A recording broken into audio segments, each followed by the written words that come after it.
Hello and welcome to another episode of Straight Outta Stanton that me and Mr. Masocast are doing because we love this game, I guess. I don't know. That might be the reason. Although in Not this quite sure. episode, you might figure out that we are not even sure if we like the game. That might sound too harsh. We do Well, like the game. yeah, I don't know. I still like the project and Yeah. like, Well, yeah, I'm excited project. to see where they end up. But I think over the last few episodes we've kind of outlined that, like where the game ends up, we don't really know. And Will when? we like it when it's out? We don't know, and when. Yeah, exactly.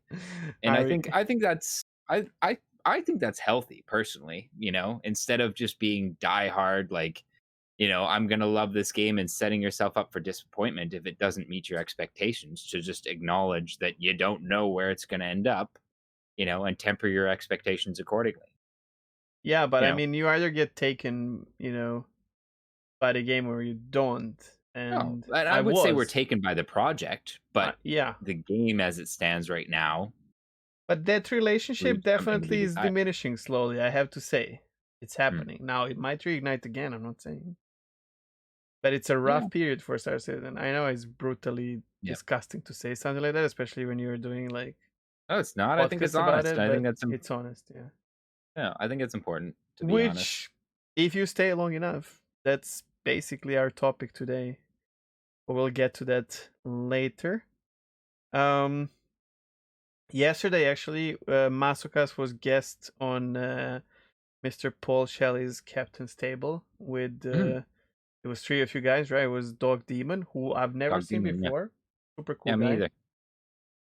You and Mr. Paul Shelley. And actually it was a very enjoyable I never watch it live, but I was DMing you something I don't even know about Star Citizen because I was watching Burke's stream. They were doing some crazy stuff. I told you he managed to get into a new deal and sit into a Phoenix Merlin and fly away Mhm. with it through the glass and all that.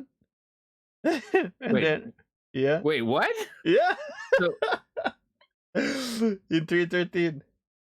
So he went into New Deal in Hurston and oh, and he was able to deploy the Merlin out of the and then showroom there's and like a glass and he's like, I can't fly through the glass, and we were like, well, try. I mean, what do you have to lose? And he was like, okay, and like whoop, and he did get some damage, but he flew through the glass and left, that's which hilarious. is why I asked you what is the glass made, well, cockpits, what are the cockpits made of, because it's not the Yeah, glass. the cockpit glass is supposedly not glass on the ships. It's Yeah, like a transparent metallic alloy, like crystalline metallic alloy or yeah. something in the lore or something. I don't know if that's what the glass used in like a spaceport would be. No, Probably no, no, no. not. But But that the sparked the question because yeah. we were also talking about strats and whatnot, and then you told me, well, now I'm on the captain's table, so Yeah. and Yeah, so I it was came a there. It good was time good. though. It Like, was good. yeah, Dog Demon, cool guy. It was I think it was his first captain's table, so like there's always that kind of like question mark in your head, like, are we gonna be like, are we gonna actually be able to have kind of good conversations? But it was easy. Everything just kind of like flowed and was pretty smooth. So yeah, it Yeah, was fun. it was great fun. And I if you will link just it in the description. So sure. And okay, obviously check like it. we got some new people who have subscribed since that show, and if you're new here, welcome. Oh yeah, Thanks for oh yeah. thanks for coming over here and stuff. There was quite a few new people following our YouTube, well, subscribing to our YouTube channel, which is kind of cool. Yeah, yeah. All right. Oh yeah, and big thank you to Paul for doing the shout outs and all that during the show, and Mhm. yeah. Okay, so the news that we skipped in our Wednesday show on purpose was that we finally got actual news about SitCon, Mhm. uh, which will have CitizenCon this year, but it will be digital. Yeah. And I figured out, like, through thinking about all this, I figured out that actually I just joined Star Citizen like few days after the last Citizen. 2019? Weren't you in a Yeah, 2018? no, it's Oh, 2021. So 2020 did not have one, and yeah, oh, hmm, I okay. haven't been here that long, like year and a December 2019, I think. And Everything is in flux because last year doesn't even feel like it yeah, counted.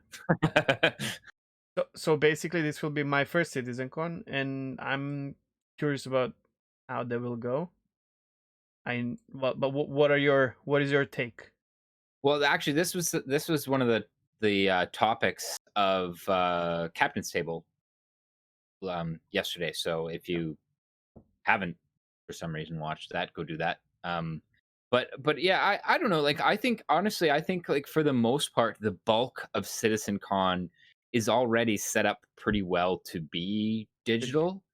And I say that simply because I've never actually gone to a live CitizenCon.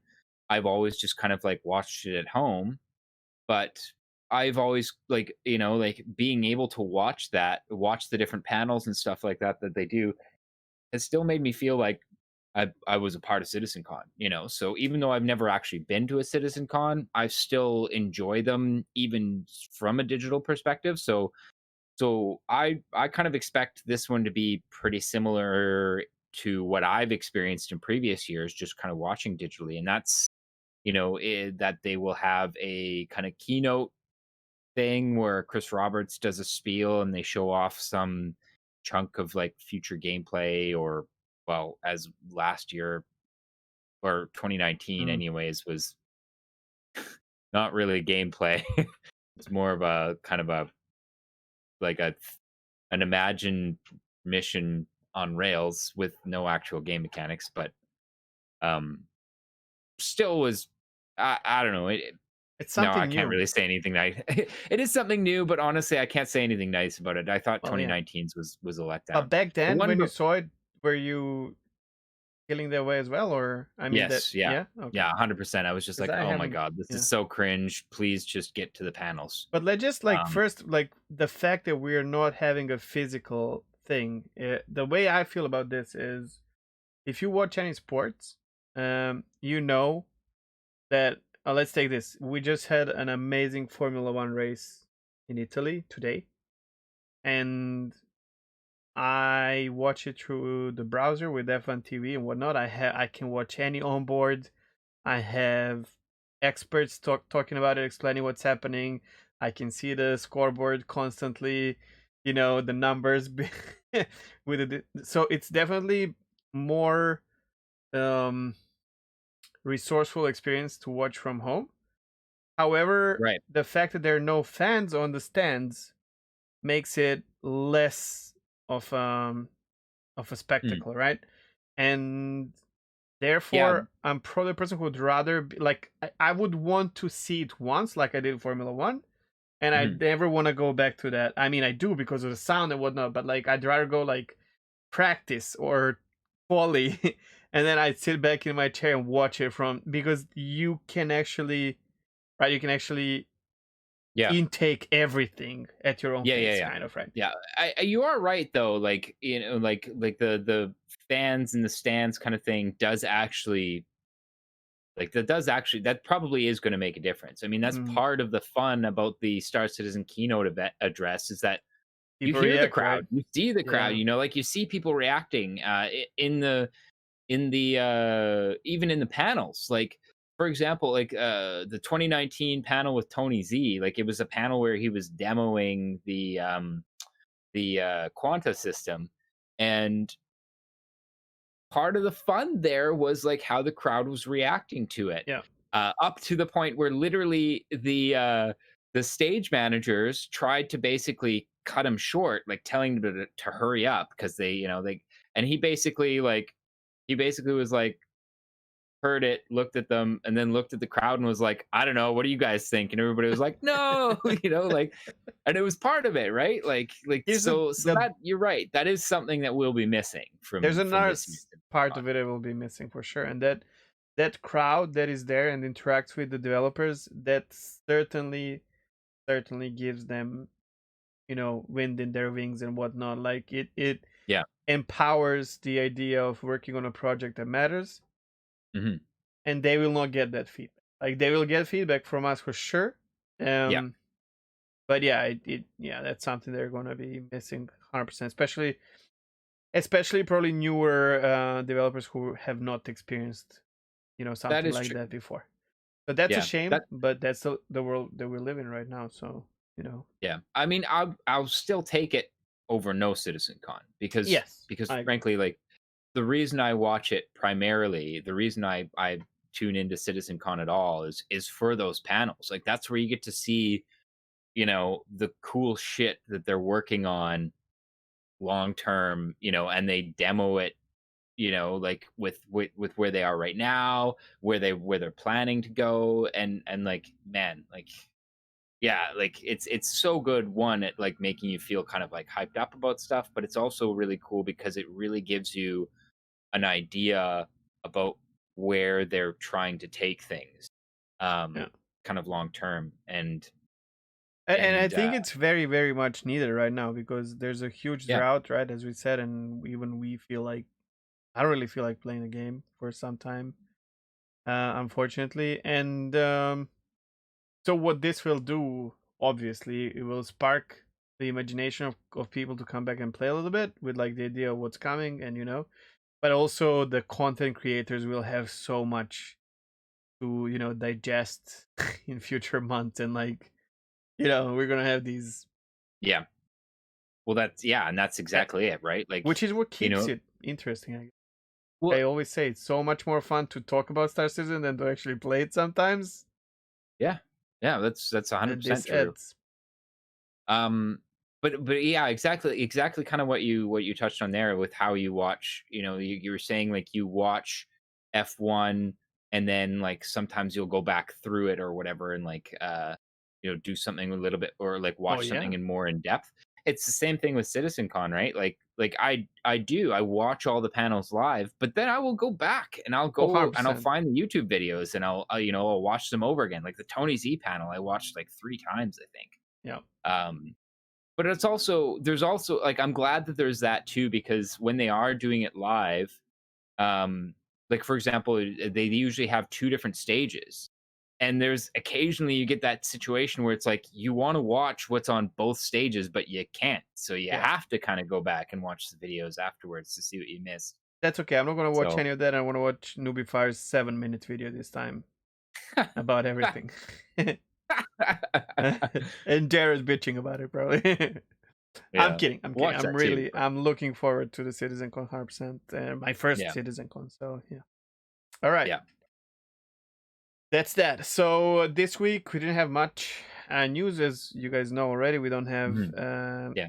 SL? No, IC. We we didn't really touch on the monthly report last week because we had Quicks on, so technically that's still kind of news. But if you got, well, let's just say like if you guys haven't already, go read the monthly report. Like that's where you get your Or really in depth you news. can, if you don't Or want to read through it, yeah, I've watch listened to Super Mac Brother Super Ryan. Max Brothers. Yeah, I know that he's Meyer did the whole read, right? yeah, If yeah, you that's want true. like Yeah, the deep voice.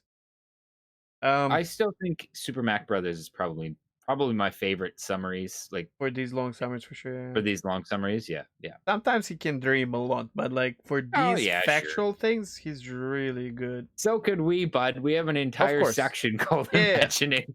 Yeah, but we call it that way, no?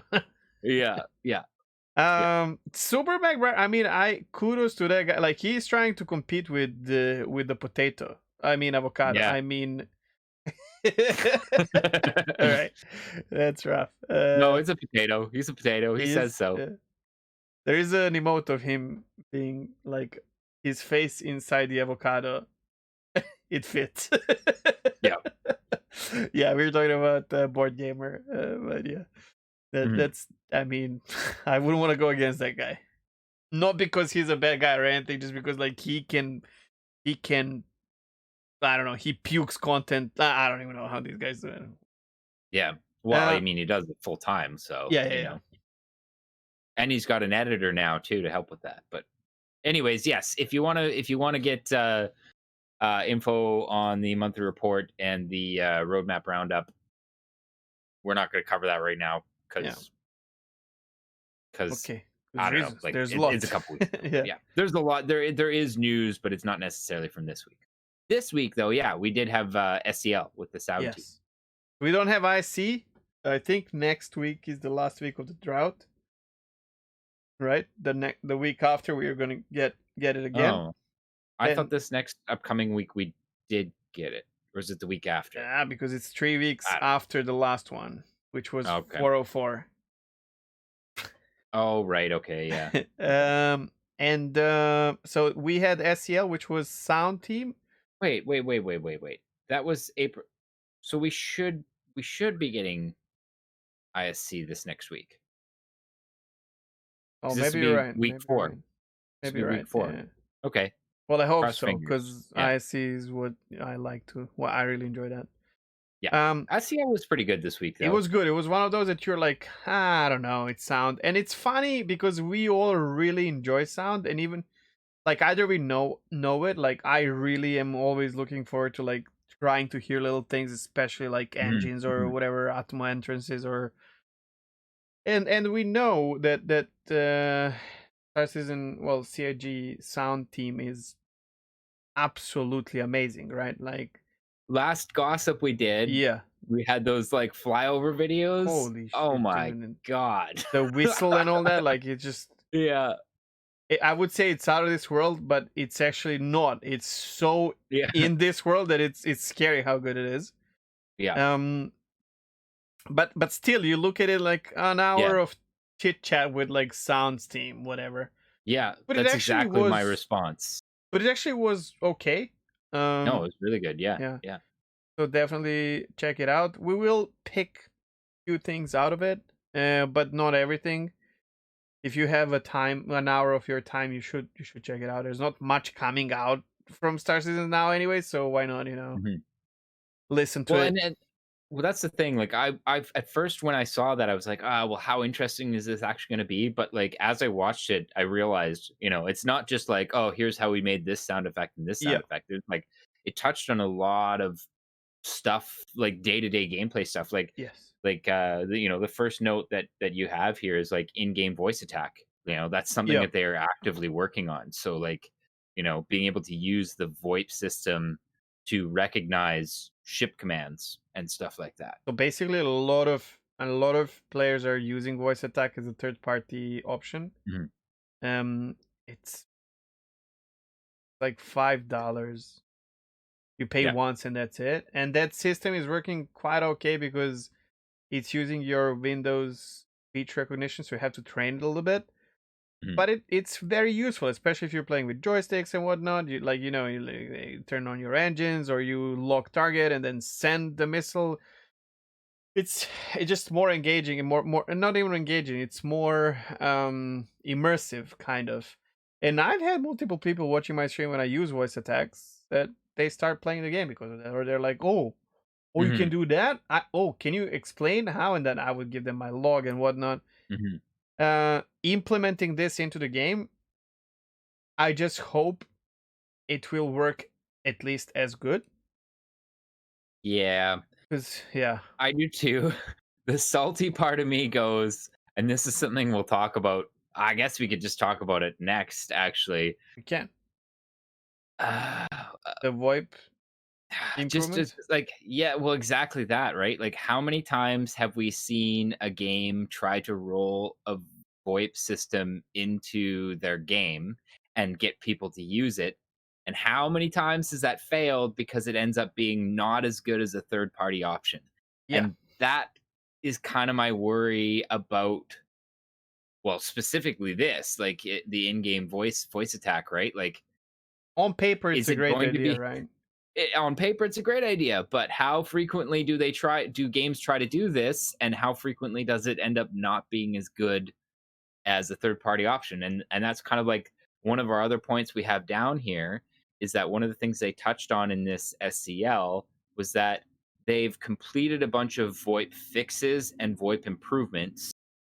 They're complete, and they say they're in next release. Now, I'm not sure, they didn't actually specify whether that means they're in 313 or the next release in 314, but like that makes both of us kind of go like, okay, but There are certain reasons, but it's the problem is, okay, let's just quickly go back to voice attack. Something I'd never thought about is like consoles, right? hmm, You can't have third party on a console. that's true. That is true. Yeah. So there's that. I don't know if Discord and the Gilded and whatever option in 10 years we have when the game comes out, maybe, Yeah. will be integrated into console systems, but I don't really feel like it's going to be a thing. But When hmm? does that really apply to the persistent universe? Like, because this is a thing. Like, I do think that Squadron 42 will go to consoles Yeah, we don't know. because Well, that's the thing. it just make like obviously why wouldn't you? But will Star Citizen the PU go to consoles? I don't No. know. Okay, so yeah, but will it have like any kind of co-op or something? Like we don't know. Like that's the thing. We don't know these Hmm. things. And then there's one thing about like game development that we don't think about as players, and that's ticking out the boxes. And I've learned this throughout development of Pagan Online, that I was kind of not part of development, but like I was there around the studio when they were making it and all that. So that's a hack and slash third person, top bottom rather, like Diablo 2, Diablo 3 game, right? And they Okay. were using WSD movement, which was crazy because you could actually avoid what's the name? Like someone fires a bazooka at you, and you can like actually dodge it because you're in full control of your Right. character. It was Right. great. Yeah. Yeah. Yeah. But then when they were starting to set it up for Steam, one of the things is you have click to move as an option, and then the more of these boxes that you tick, the better you represent your game, or the better it gets pushed, or whatever the crap. So maybe that's one of the reasons. Maybe they need to have it, even though people will not use it. Now Hmm. with VoIP though, now this is just about like voice command, right? But the VoIP, I remember hearing Cutlet saying how the VoIP right now is crap and how it needs to become better because that's like big part of piracy, for example. Because Yeah. Yeah. they, That's true. Yeah. but the problem is, like, I'll be honest, I get into the game, I press F12 immediately. I remember when I started playing the game, whenever you would like press F4 and go back, it would return, it would turn it on Yeah. again. Yeah. That was so annoying. But I turn off that, which is global chat, and I have my VoIP turned off because I'm afraid of, I stream the game a lot, and I'm afraid of, because I'm a partner Twitch streamer, and I already had an N word in my stream, and I was contacted by Twitch in the next 24 hours, and I had to listen to a lot of stuff that, because we are responsible for our Yeah. for our audio, right? But so I'm not really eligible for this to judge it properly. But I'm afraid the world and the player population in general is going to less social state. And even people, we talked about this before, people who are role playing except in two games, which is GTA Online and our Red Dead Redemption 2 Online, or Red Dead Online. And these games don't have chat. So here people are RPing with the VoIP. In every other game, like Elder Scrolls Online, which is heavy RP, World of Warcraft, whatever MMO you go to, people RP, Conan, people mostly RP through chat. Yeah. And that's the unfortunate reality. Like people are not very much, and there's another thing. Like some games push us to use this, like Fallout 76, and that was a disaster. That was a disaster. You spawn, like when Fallout 76 just came out, you would spawn in your room and you will hear other people in your close proximity. Someone's mother is yelling at them, someone's Yeah. dog is Yeah. barking, and you're like, why is this turned on? And you can't turn it off until you go through like half an hour tutorial where other people are just Yeah. making bunch of noises. So You know what? Like the baffling thing for me is like if VoIP is going to be on by default, why isn't it on push to talk by default? Is it now? It must be now. Actually, I I think don't it is know. I because like would, that would solve the whole like random like mothers yelling at you and yeah. dogs barking and babies crying and stuff like that. But I think from my point of view, I would rather not have proximity chat. mm, But like in GTA, I think you can call each other on the phone or something like that. Like yeah, yeah. if you're hailing me, then we can Well, talk, and then I have a choice of answering or not. So if Cutlet is yes, trying to, make a ransom, and I refuse to answer, yeah. fine. Well, and see this is kind of where we're kind of going. Like and one of the things they talked about when they were talking about these VoIP improvements is that they don't like they're trying to make it so that the in-game client is good enough that people use it over a third person client. The part I mean the part that makes me hesitate there like my previous statement was that like multiple games have tried this and failed. Um It's almost like you're wasting time.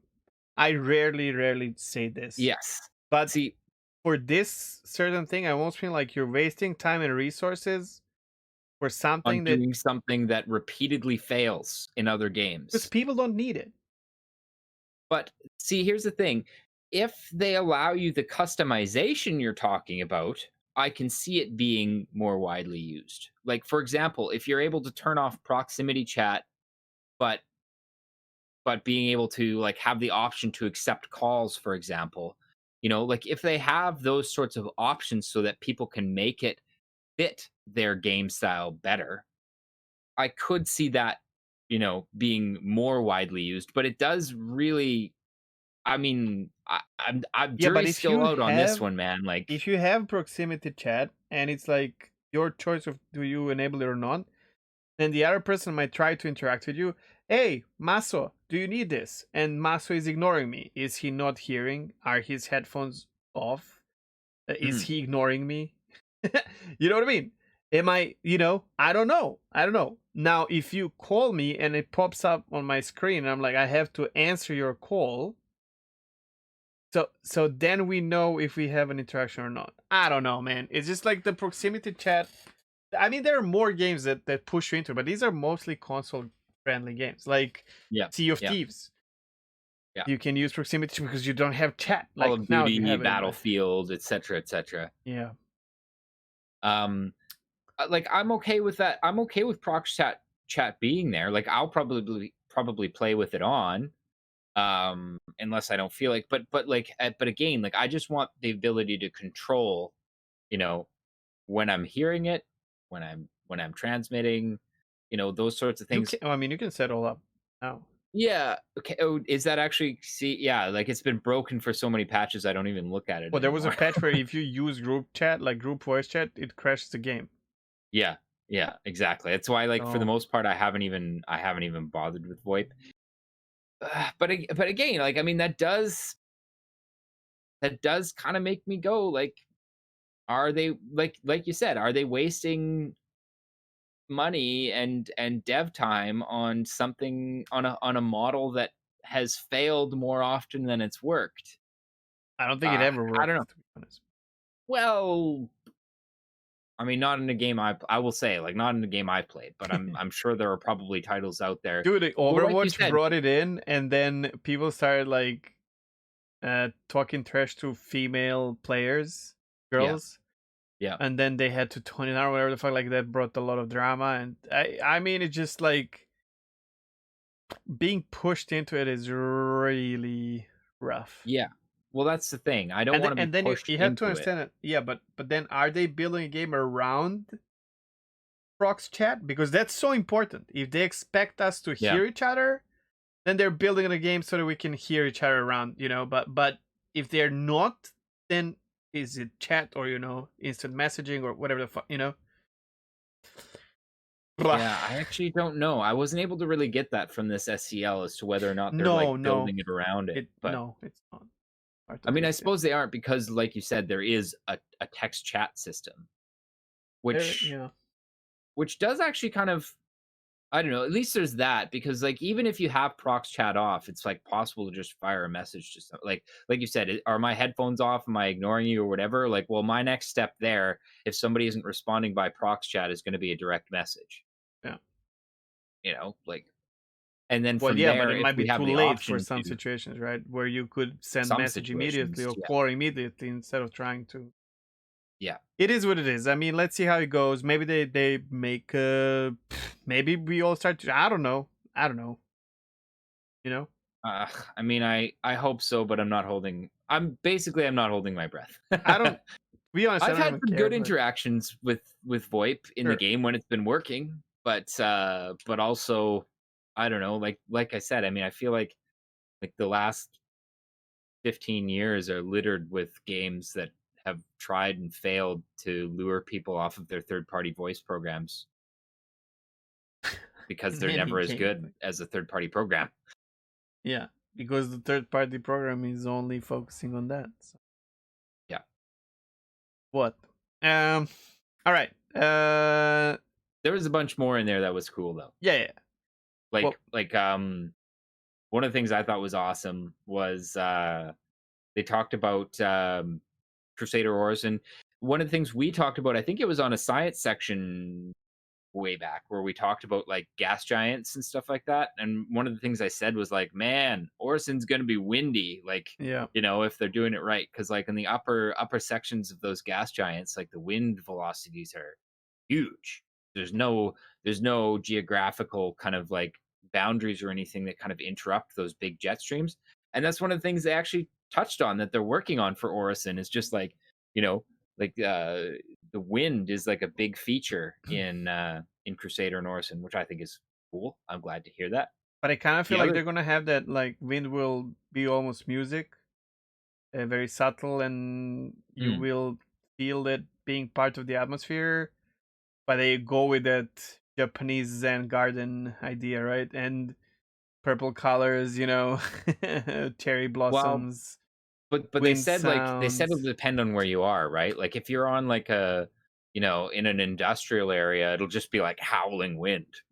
But like It in the should be nicer extreme areas, winds, or yeah, they need some wind dampeners or something. I don't know, yeah. Well, that's what, which and then probably they would said be the like in thing, the right? nicer areas, the wind won't be as audible because they have like like dampers or walls set up and stuff like that, Yeah. which that's cool. I like hearing that there's that attention to detail. It's one of the things I like about Star Citizen, and that's one of the things that you can say about the audio team is that attention to detail really does make the game in a Mm. lot of situations. Um, So and speaking of that attention to detail, sorry, I'm just gonna like carry on no, no, because like these yeah, are yeah, I know. The atmosphere pressure, right? yeah, atmospheric pressure. They talked about like how no, initially I kind of expected when we got Crusader and we were able to fly in that gas giant that we just like like you just get down to a certain level and they just kill your ship or something, but the audio team's talking about like how they were taking inspiration from like submarines and stuff like that where like as you go down deeper and the pressure starts to increase on your ship, you start to hear like creaking and groaning as your ship gets compressed and stuff like that, which is awesome. That's so cool. I'm excited Yeah. to play around with that for sure. I mean, we even hear different. I used well, you're diving, so I used to do that as well. And there's definitely some kind of Mm. sound deformation at certain depths, Yeah, right? So and they they could did probably talk do about that, that. right? Yeah, yeah. That's gonna be Yeah, amazing. That's gonna be. yeah, they talked about just like how things sound different when you're underwater versus versus Yep. in less pressure, which is really cool. Like, man, the sound guys. I've got Honestly, nothing bad to say yeah, about the yeah. sound guys in CIG. Like those guys are good at what they do. Well, there's some sound glitches that we hear every now and then. Oh, yeah, sure. Okay, that's fair. But I am not really excited about Crusader at all. Yeah. And Yeah, well, this kind of made me want to go I am. explore the You know sound why now. I am? You know why I am, Chegg? No, why? Because I'm sick of jumping into Crusader system and being up super close to that super Oh low yeah, res. So that's why I'm excited about for sure, for Crusader. sure. But like gameplay wise, like I don't feel Oh, like that's gonna yeah, bring there's anything, no, it won't. especially in Yeah. first iteration. But now I'm curious about the sound. So Yeah. that's about it, right? Like we'll go walk around Maybe the that's city why for they a did bit. it. Maybe they know there's nothing there, so like let's do something with a sound. So we Sure. bring I some mean, wow factor. I don't care. Like if it's good, I dig it. yeah. That's fine. Okay, Oh, and so then there was that guy who did the space whale impression oh yeah, on SEO, which was actually pretty good. his That was impression. actually I thought so. Like like you said, you put that into like, like Oh, throw some oh, effects on that was there. fucking impressive. Like that whole Yeah. thought process of like they did. Well, you guys should listen to it if you're Yeah. interested in it. It's Yeah. really sound. I used to live in a dream that I will be a Foley um designer, sound designer. For those who don't know what Foley is, probably like 90% of the sound that you hear in movies and TV shows is a lie. It's Mhm. created in the Yeah. studio. So basically, if you hear someone walking, there's a person with a really sensitive microphone using two sneakers, walking on the Yeah. surface that it Yeah. should Yeah. be, and Yeah. then and I love that. Like the it's Oh, crazy. I wanted to work with that, but it's like it's so good. So they from they that kind of perspective, talked about they yes, kind of talked about that a bit too in there, hey, where they talked about like, how they in order to get like some of their sounds and stuff, like they use microphones that are sensitive to a band of that's what I was going sound. to, right? So that's not the Yeah. normal Foley. That's something that's like new technology, basically. I don't know if Oh, this okay. is used a lot or not, but we hear only certain part, Frequencies, yeah. yeah, like from the entire frequency of the sound we hear like one tiny, well, it's not tiny, but it's like there's above and under that It's we pretty can't we tiny. just can't hear. Well, yeah, but the Yeah. the so they what they're doing is like they're recording above or under, and then they're slowing it down or speeding it up so that they can actually bring it to our frequency, and then it's some crazy distorted sounds, Yeah. and this is how you create like alien sounds or whatever. Or just by speeding it up, or like he used the dolphin, I Yeah. think, and chainsaw, dolphin and chainsaw Yeah. mixed, and like yeah, Yeah. so it's It's really cool. interesting. Yeah, I mean, it was a good episode. It was a good episode. Yeah. The only other thing that I kind of wanted to talk about there, and this is maybe a little bit more. I won't maybe tinfoil hat doesn't really doesn't really fit here, but like they talked about how they with their sound, like background sounds in like cities and versus hospitals, and basically they talked about like how their approach to development of sounds is similar to the development of Star Citizen as a whole, in that instead of just custom making sounds for every scenario, they're trying to approach things systemically. So it takes longer, but in the long run Almost it like ends up kind procedural of, generation. yeah, like it's usable across like a broader array of situations. I think that makes And a lot of sense. it does, yeah. And like honestly too, like to hear him say like that's to hear him confirm, I guess, that that's like the stance that they're taking with a lot of things in Star Citizen, which makes sense like when you think about it. Like that is why stuff like this takes a little bit longer right now, because they're Okay, basically trying to Matzo. just, yeah, but yep. It takes I a knew we were little gonna bit get in a fight longer, over this one.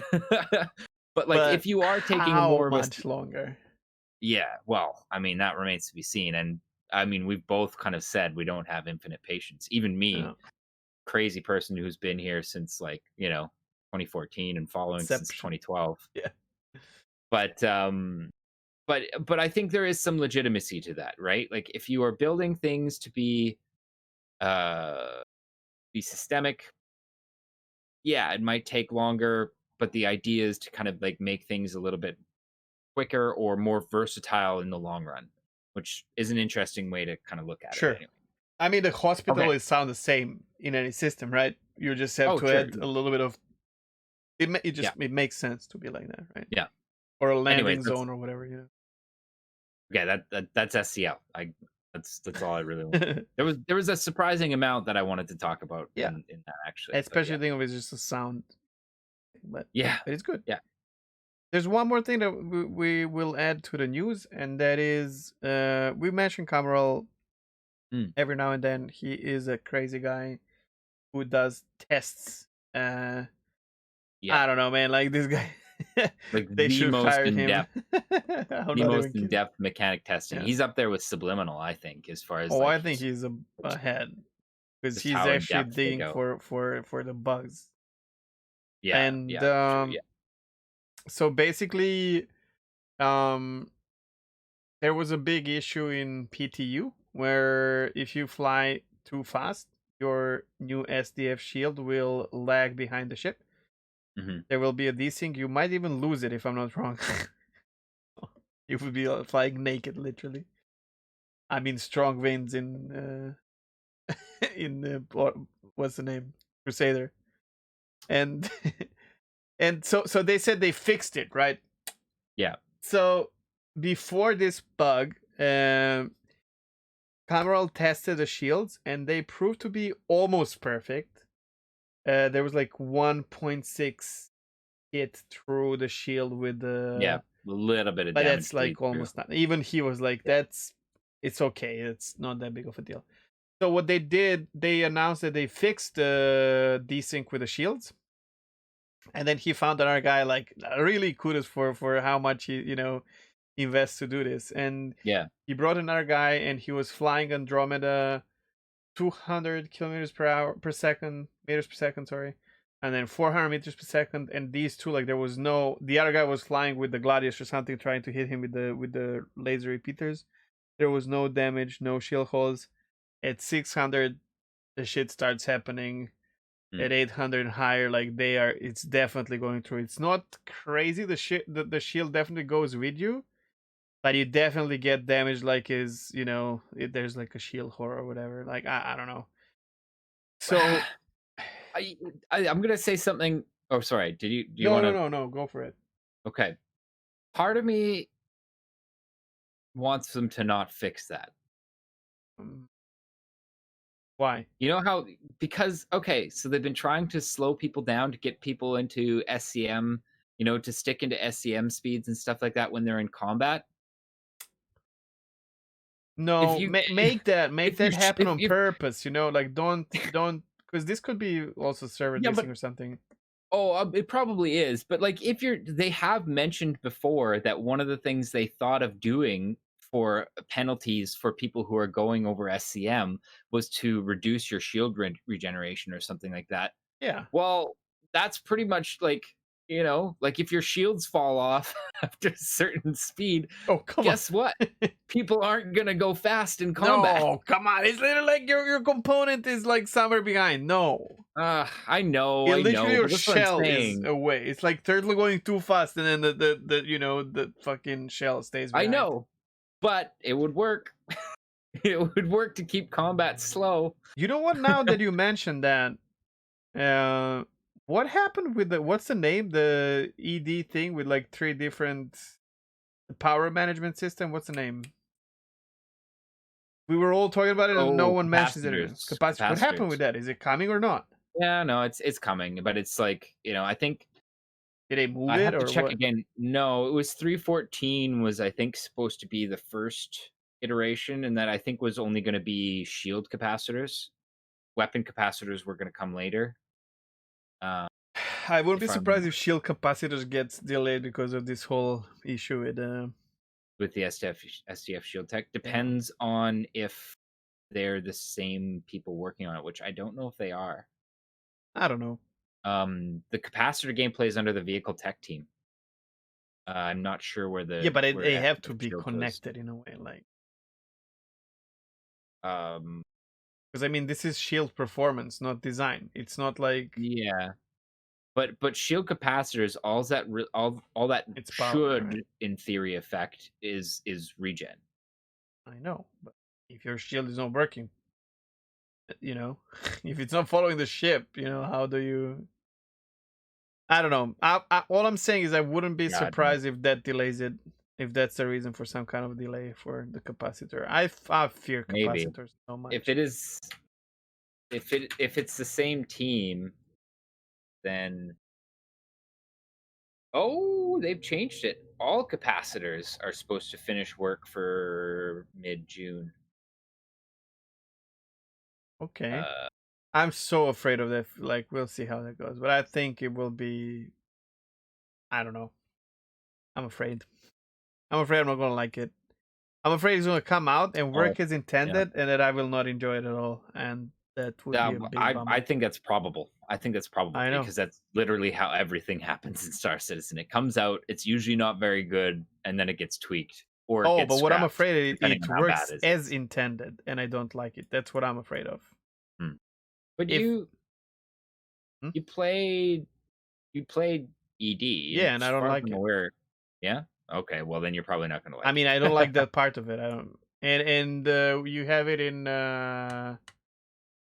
Squadrons, Star Citizen, Star Wars, and I Yeah, don't yeah. like it. Hmm. I don't know. Yeah.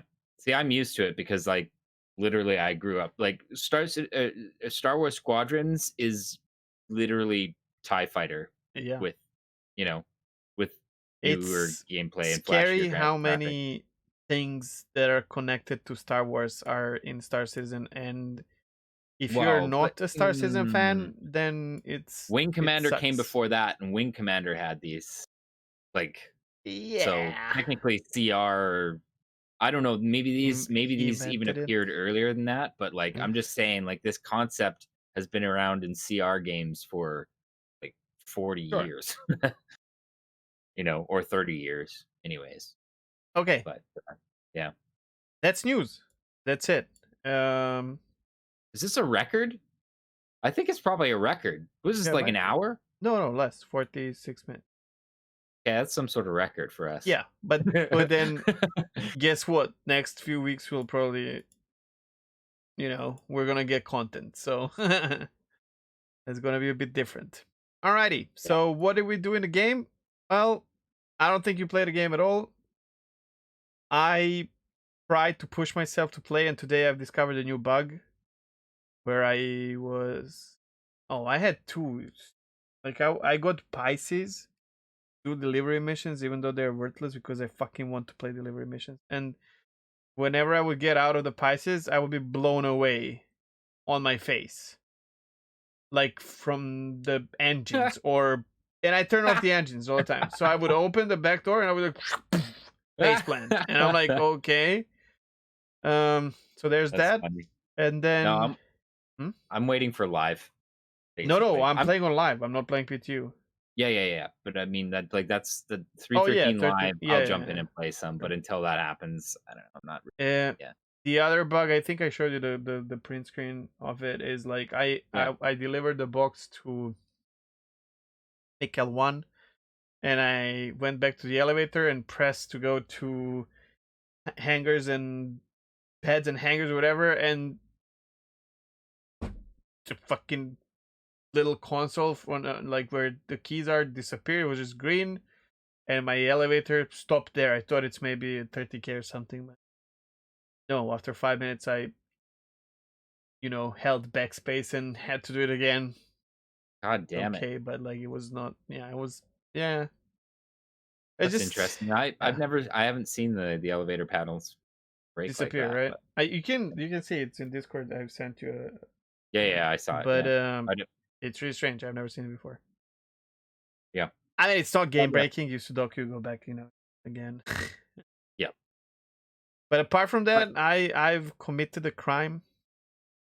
I've been having this craving for an MMO for I don't know a year now, and I just can't. Like nothing is coming out. New World is not coming out. Like Star Citizen is not in that stage anymore. And so I last week I went back to Elder Scrolls Online and streamed that quite a lot, and unfortunately I had fun.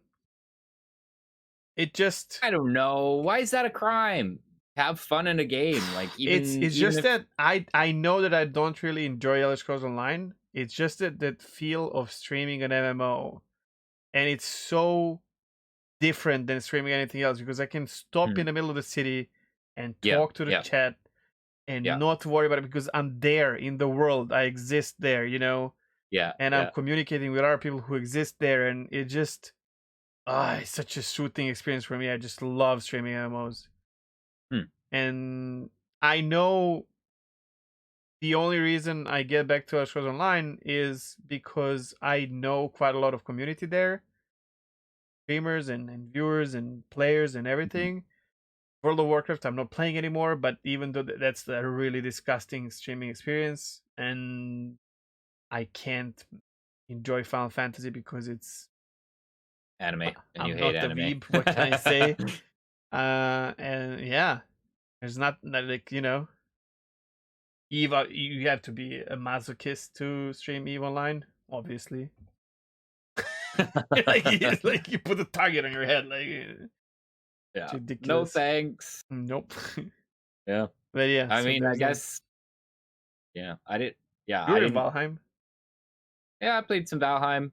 In car news, my wheels and tires are in, and those go on my car tomorrow, which I'm super excited about. Much stickier tires, so yeah. In But Valheim? I'm kidding. yeah, my hand cart that I pull around, I needed some stickier tires for when I'm, you know. I saw someone made like 7-Eleven or some other corner shop in Valheim with some mods or something. And then there's this guy who makes like warships in Valheim. I don't know if you've seen that, but No, holy, I he haven't made really. Iowa and something else. Oh my god. There's a lot of mods for that game. I don't This really feel guy's the need to check he's it not out. even modding. Like he made a fucking Iowa battleship in game made of wood. I have Oh, to send you what? that. It's crazy. Okay, What? I made a cruise ship in Elder Scrolls Online, which is Oh, idiotically big and all that. But this guy, he actually made fucking Google it. Well, I mean, it's just so it's Google not even a USS mod, Iowa. No, he just built it from the logs. Like a fucking crazy motherfucker. dude. Dude, And that Iowa would is take. a big ass battleship from World War II. I mean, and we're Well, not talking about but like something small. I'm really curious to see how he built that because this is one of the things that's kind of a thing in Valheim that isn't a thing in a bunch of other survival games, and that's that like you have to build things structurally. So in order to build that ship, he'd have had to actually had it supported properly, or it would collapse. Which that's interesting in and of itself. Like it's more than just kind of like putting together the shell. Like Click on the link that I've sent. he'd have had to support it. Oh my god. How do you get that to I mean, what? it's just crazy. Like, it's like, what the hell? Anyways, I this is want to not. see the inside of that thing. I don't think it has inside. I don't think I think it was built from the outside. Even has flags and everything. It's just, guy's crazy. Dude. Yeah, okay. But But yeah, kudos to him. I don't That's know. me. Other than that, yes, that's pretty much been my video gaming for the week. I'm okay. Can I just say I'm kind of surprised that we still aren't in 313 live. I'm not. I'm not. I did not expect it. And to be I honest, expected by now. I mean, we're almost done April. oh yeah, Like if I I looked at the calendar, like I'm not looking at the calendar at all because I well just get just depressed because where are 12 events? We're like at half of a year, okay? And we had this conversation in my stream where someone said, "Well, oh no, it was Cromer's stream, cool streamer as well," and he said, "Well, maybe the Xenothreat was 3 events," which I was like, "Oh, you mean 5?" Because technically it had like well 5 phases. and this is something that they this is something that we talked about yesterday on Captain's Table was how, like it's entirely possible that like CitizenCon, the IAE and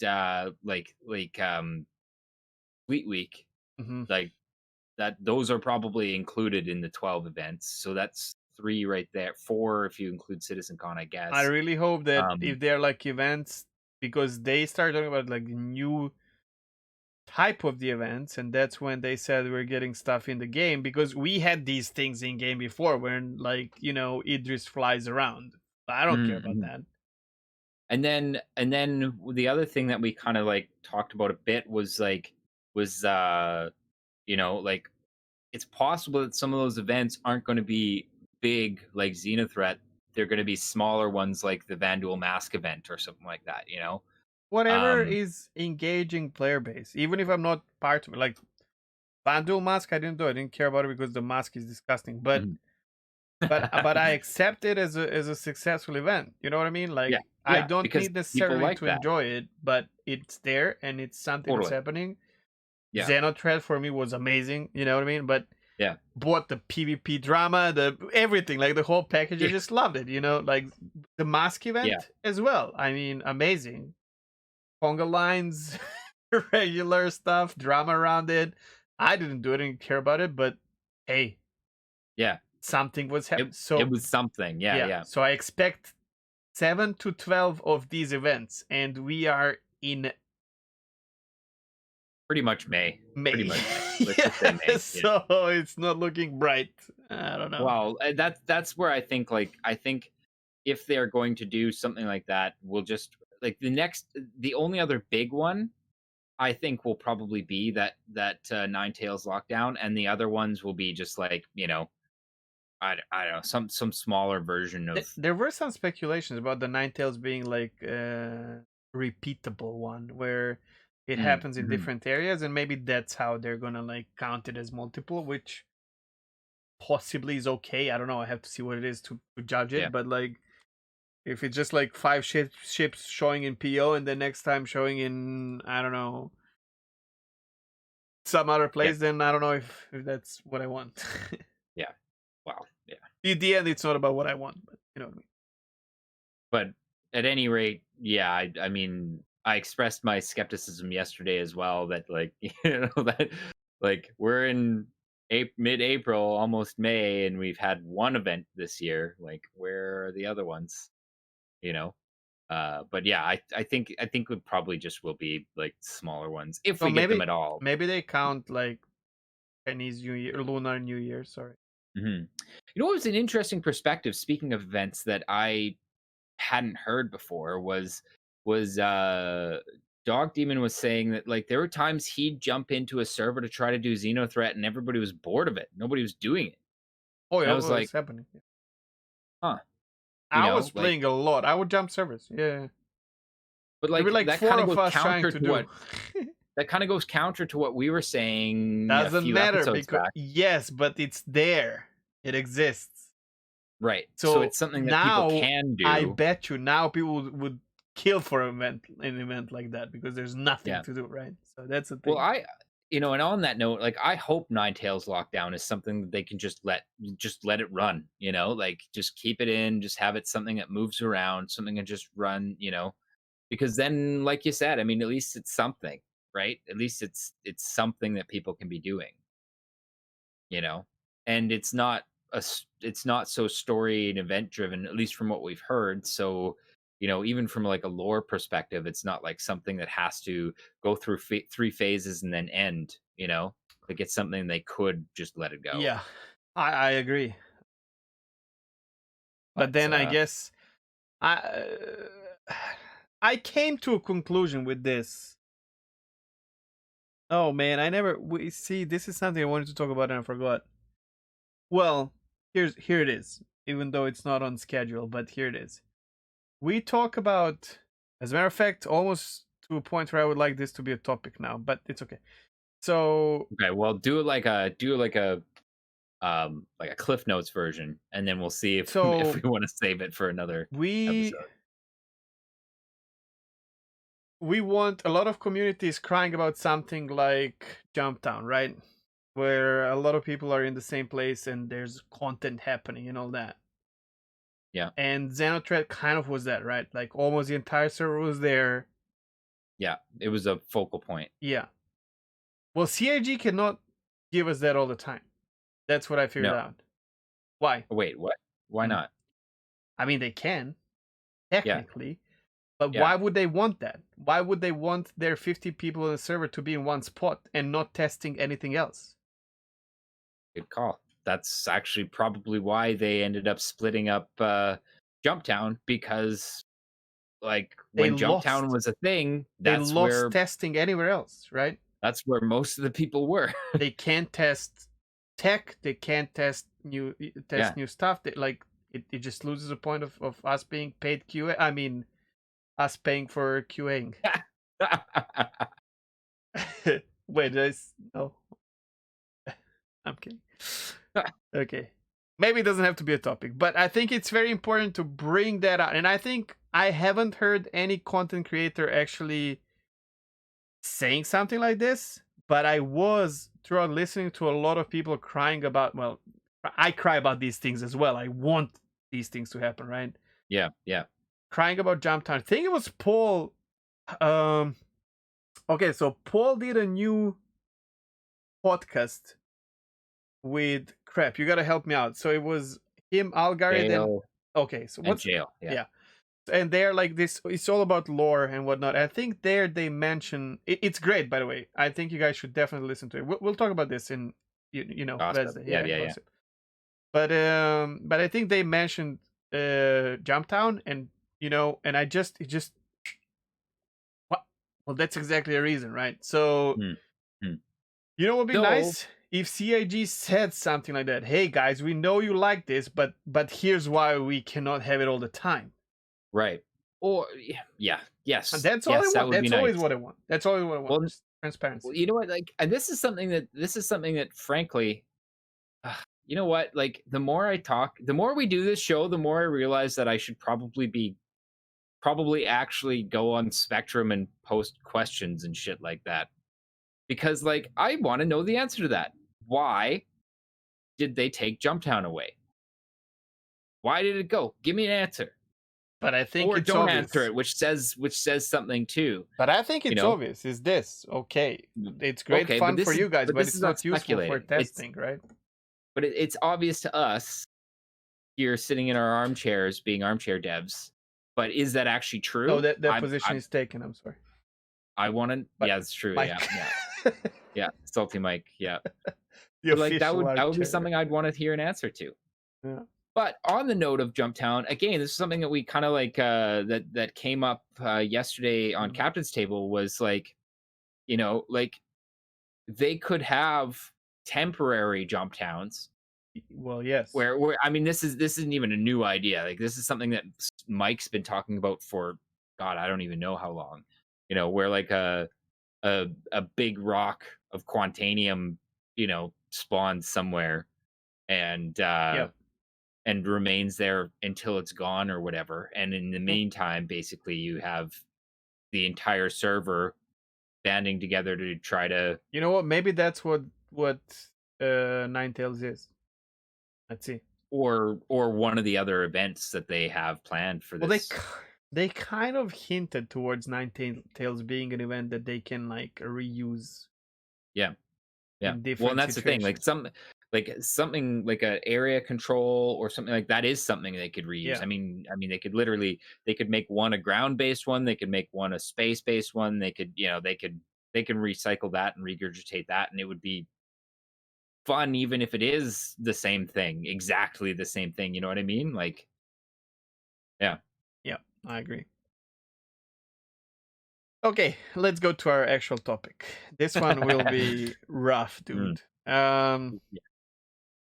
So just to preface, kind of, we came up to a decision to make this a topic while we had our semi-heated conversation before Our, the show. where we had our usual pre-show fight. Yeah. The topic is called "Should people make content for Star Citizen without actively playing the game?" And to start this off, I started playing a year and a half ago, a little bit more than that, maybe, I don't know. But you can feel when someone who is creating like weekly, monthly reports, or any kind of content where they make statements or ideas or whatever, you can almost with 100% accuracy figure out if they're playing the game currently or not. And I figured out that there's a lot of content creators that don't play the game currently for God knows how long. Yep. I could even go with the names, but that would be Stanton Gossip. but some of them play game of really bad website and help others play the game of website and whatnot, right? And stuff like that. But they definitely don't understand what's happening in game, you know, at the moment. And I did not really enjoy that kind of content too much. Um, Now I understand as a content creator you want to stay within the circles. It's very important. You can't just vanish, disappear, and then come back because it hurts your metrics and whatnot.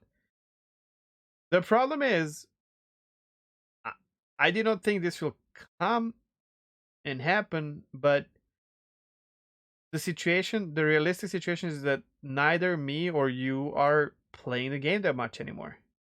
Yep. Now, hopefully, this is just a drought because there's nothing happening, but nothing crazy. We're not even expect anything crazy to happen within months to come, right? Maybe some promises, ideas, and whatnot. But like in game, we're gonna jump in and whatnot. But I don't expect something spectacular to happen so that I'm playing 10 hours a day again as I used to for a year and so. Um. So my question to ourselves is it okay to make podcast, for example, or two weekly if you're only playing the game when something happens for a couple of days or not? Let's take it through like our perspective so that we don't, because this is almost like shots fired. Some people, if they're listening to our show, might Yes. feel uh targeted, Well, and to be fair, well, this maybe they are, yes. you know. Well, I don't know, like, shots fired, let's fire shots, right? Like, Yeah. I think this is a broad topic, and this includes us, obviously, like, we are included in this, but, Well, but slightly, I I would say, because we do still know. I mean, I played today, we still know yeah, what's happening. There are people who are way behind.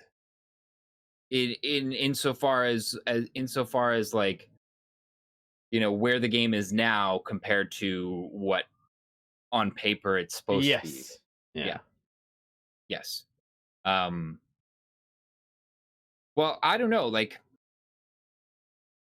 in the case of somebody like, let's say uh Meyer and Darj, let's say, everybody doing like podcasts about the project, I don't really see the problem in that, because it's an open forum kind of discussion, right? Sure. Like we're Yeah. not saying this is how the game is and this is what you should Well, do some and this people is how you do. should see the game and stuff like that. It's like, it's obviously an opinion, and it's a discourse, and in the cases of like captain's table and ATC and stuff like that, like the like it's not I see. You know it's what the even the in problem is? Like people who bring questions and answers and their own solutions and fixes to the game.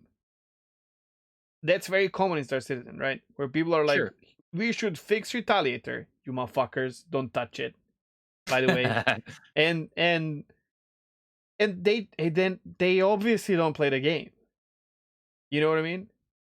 It's not like, okay, so I would, if there's someone who played a game 3 years ago and stopped, and we had them as a guest. As a matter of fact, we had people here as a guest, like Quicks, who didn't even play the game, right? Properly. Yeah, yeah, And talking to them about the game, that's different. That's like their perspective. That's like friendly chit chat that some people might like the perspective of a person who doesn't play or whatever.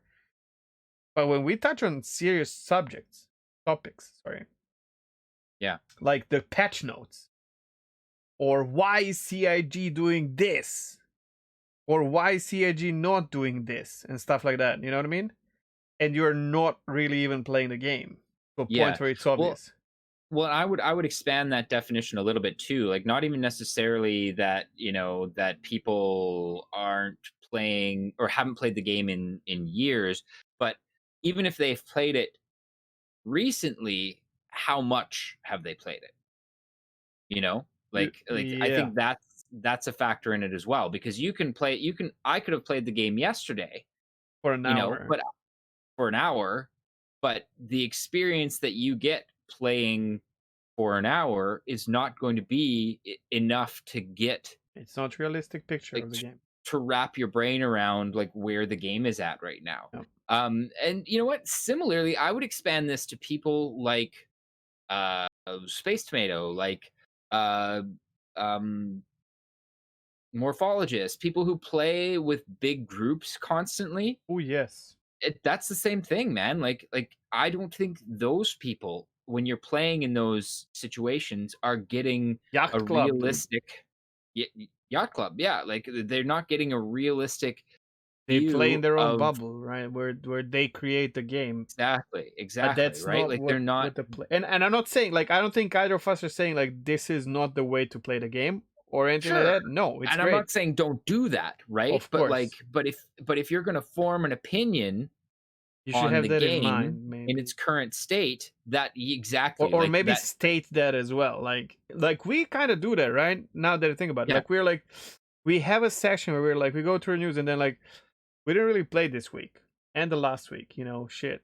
Or, I only played this much or something like that. Where I guess maybe that's not a bad idea to like set the bar, kind of.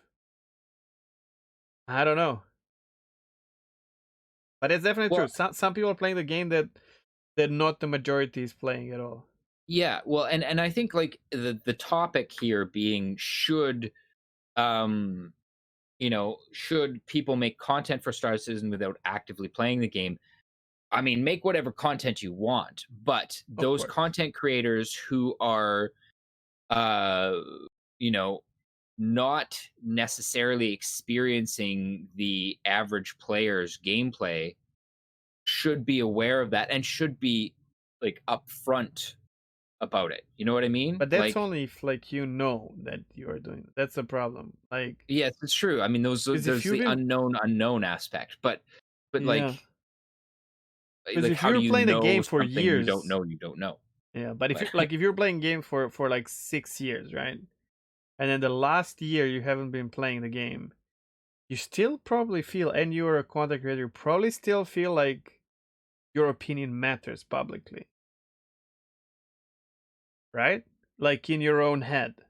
yeah, yeah. I'm not trying to blame people for this. I'm just trying to like get in their own mindset Well, and figure out well, and to be fair in this case too, not much has I mean, changed.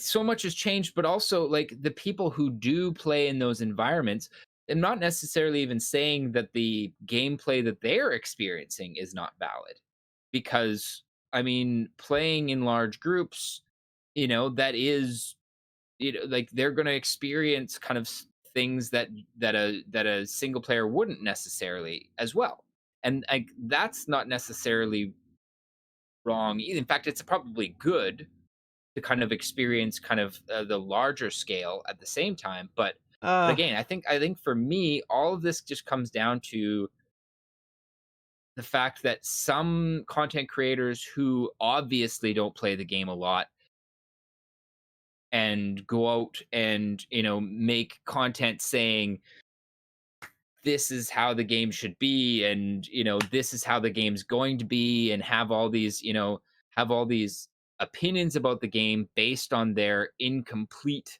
picture of the game as it stands.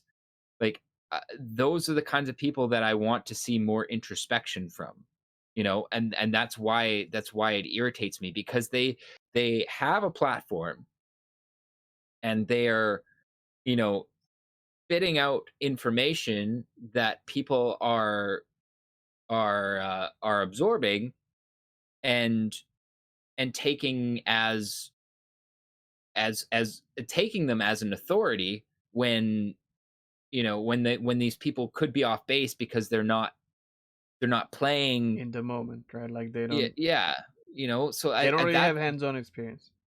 like Uh, that's the gripe I have. It's like, if you're going to make content, and there's a lot of like more like mature. I don't want to say older, but older just stay people. older. Yeah, there's a lot We're of older. both We old, are, for yeah. Like I'm sakes. 36 almost. Like I just turned 36, so yeah. yeah. and then there's older people than us as well playing this game and creating content, Mhm. which not even like I think Paul calls Algari the old man or whatever, which He I was calls like, himself crazy old man, I yeah. think. But So some of these people are, yeah, and then there's a lot of you said it, okay, I might miss words here, but like very affirmative way of, or I don't know, like you they we can present things as if we are 100% right,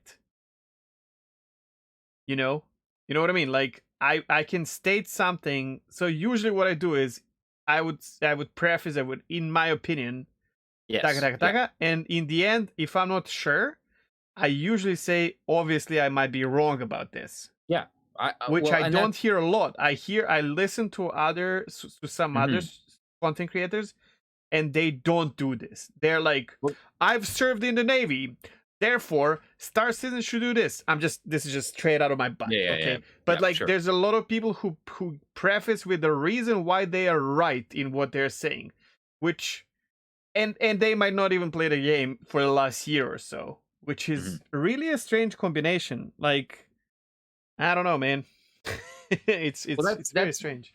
that's what I was trying to get at. I was just kind of like saying it badly and rambling a bit, Yeah, but like that's the problem I have with content creators making content when they either obviously or what have you, aren't playing the game. It's that they so often will pitch that forward from a position of confidence that they shouldn't necessarily have, and there's no acknowledgement that they could be wrong, or there's not even, like you said, like a preface that says in my opinion yeah. or from my perspective. It you changes know everything, right? it does, yeah. and Also, there, and then since there's a lot of like more mature people in general, they kind of have this respect for each other, where you know you can't just straightforward say you're full of shit.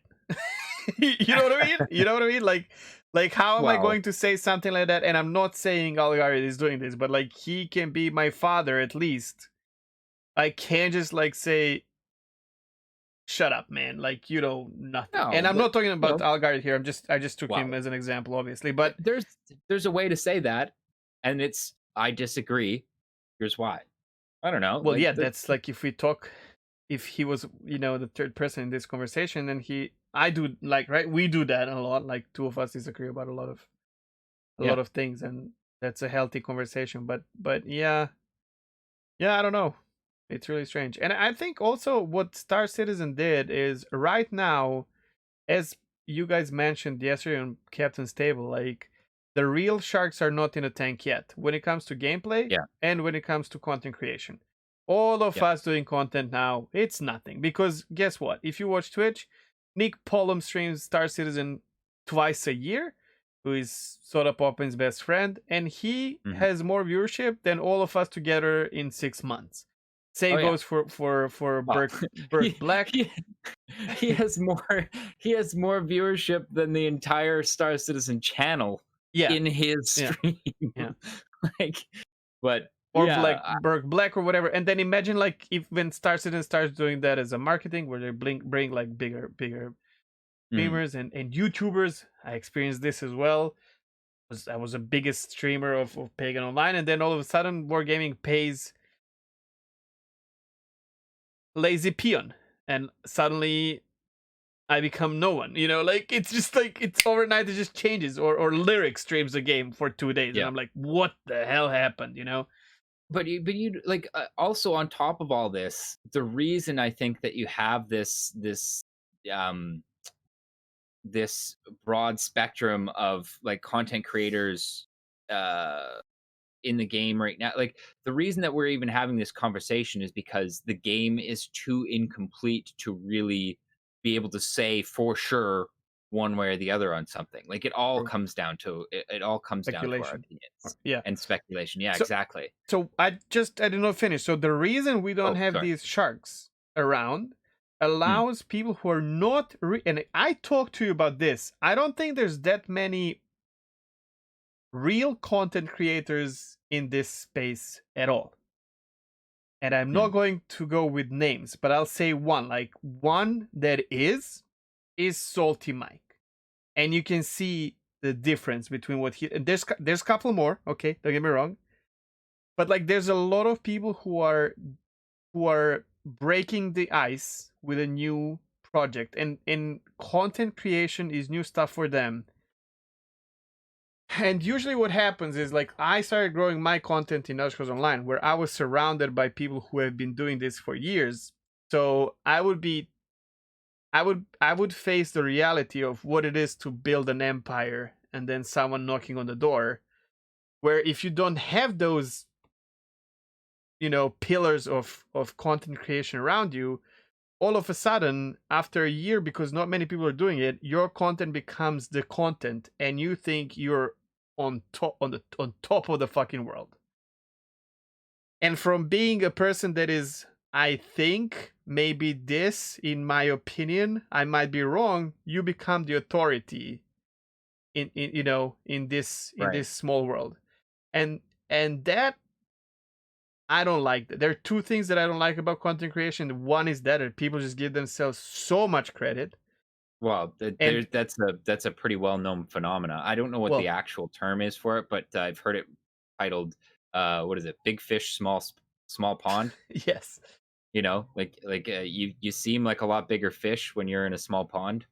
the, yes, and that's why like the proper like good player doesn't want to go from small club to But sit on the bench in the bigger one and whatnot. But the other one, I just want to touch on this. It's not about what we're talking about now. That it's the content creation, like growth in this whole shebang is being built on giveaways, and that's disgusting me. Like I just it's so unhealthy that it's mind blowing, and everyone so does it. I'm gonna ask like some clarification. You said that like you think that there's only a few quote unquote real content creators. Like, what is that definition for you? The definition, there's no definition per se. Just watch someone and you're like, holy, okay, this guy knows exactly what he's doing. He could grow in any Right. directory. If Oh, he okay. Okay. leaves Okay. this directory, they will fall down. But they And could have right. grown their channel Exactly. somewhere else, right? Exactly. So you have some basically who've kind of like established a name for themselves in this community right now, but but they've done it basically through persistence or perhaps luck or whatever. But like if somebody who's a more skilled content creator were to enter the field, like I mean, skill is something you pick up, right? Like you can become better at things you do for content creation. But there's just something people have or don't have, right? So the mm, way I don't know, the way you see yourself, I think is a big one. sure. The way you react to your chat, the way you get rid of people that are But breaking your community, stuff like that. Like if you're not afraid to like remove people that are bad seeds, I'm talking about like, for example, Twitch viewership and in whatnot. yeah, yeah, yeah, yeah. But The does amount like of butt how licking as well with our content creators. I'm sorry, but that's a thing. yeah. Whatnot. Um But like, okay, so does that factor into whether or not you think that some people should be making content at all? Because I don't know. No, I don't know if I agree with that. Like, I feel no. like if you want to Everyone make who content, feels make like content. making content should make content. I agree with you. If you Yeah. feel like you can, and if that like look at two of us. We do Yeah. this podcast just because it's and this helps me. I think it helps you as well with my mental state. This is something that I'm looking forward to every Sunday. This is something that Mm, stays behind us. I don't care if it has 100 or 1,000 or 7 views. It affects me, right? It affects me. But we do this for ourselves, and that has to be like before we started doing this, we talked about this, and I was like, listen, I want to do this for fun. Are you okay with that? right. I don't Yeah. want to No, push. 100%. I don't I'm want there to, too. right? So Yeah. there's that. There's making content, and then there's Right. trying to lock horns with other content creators for your place in the Twitch directory or YouTube directory, right?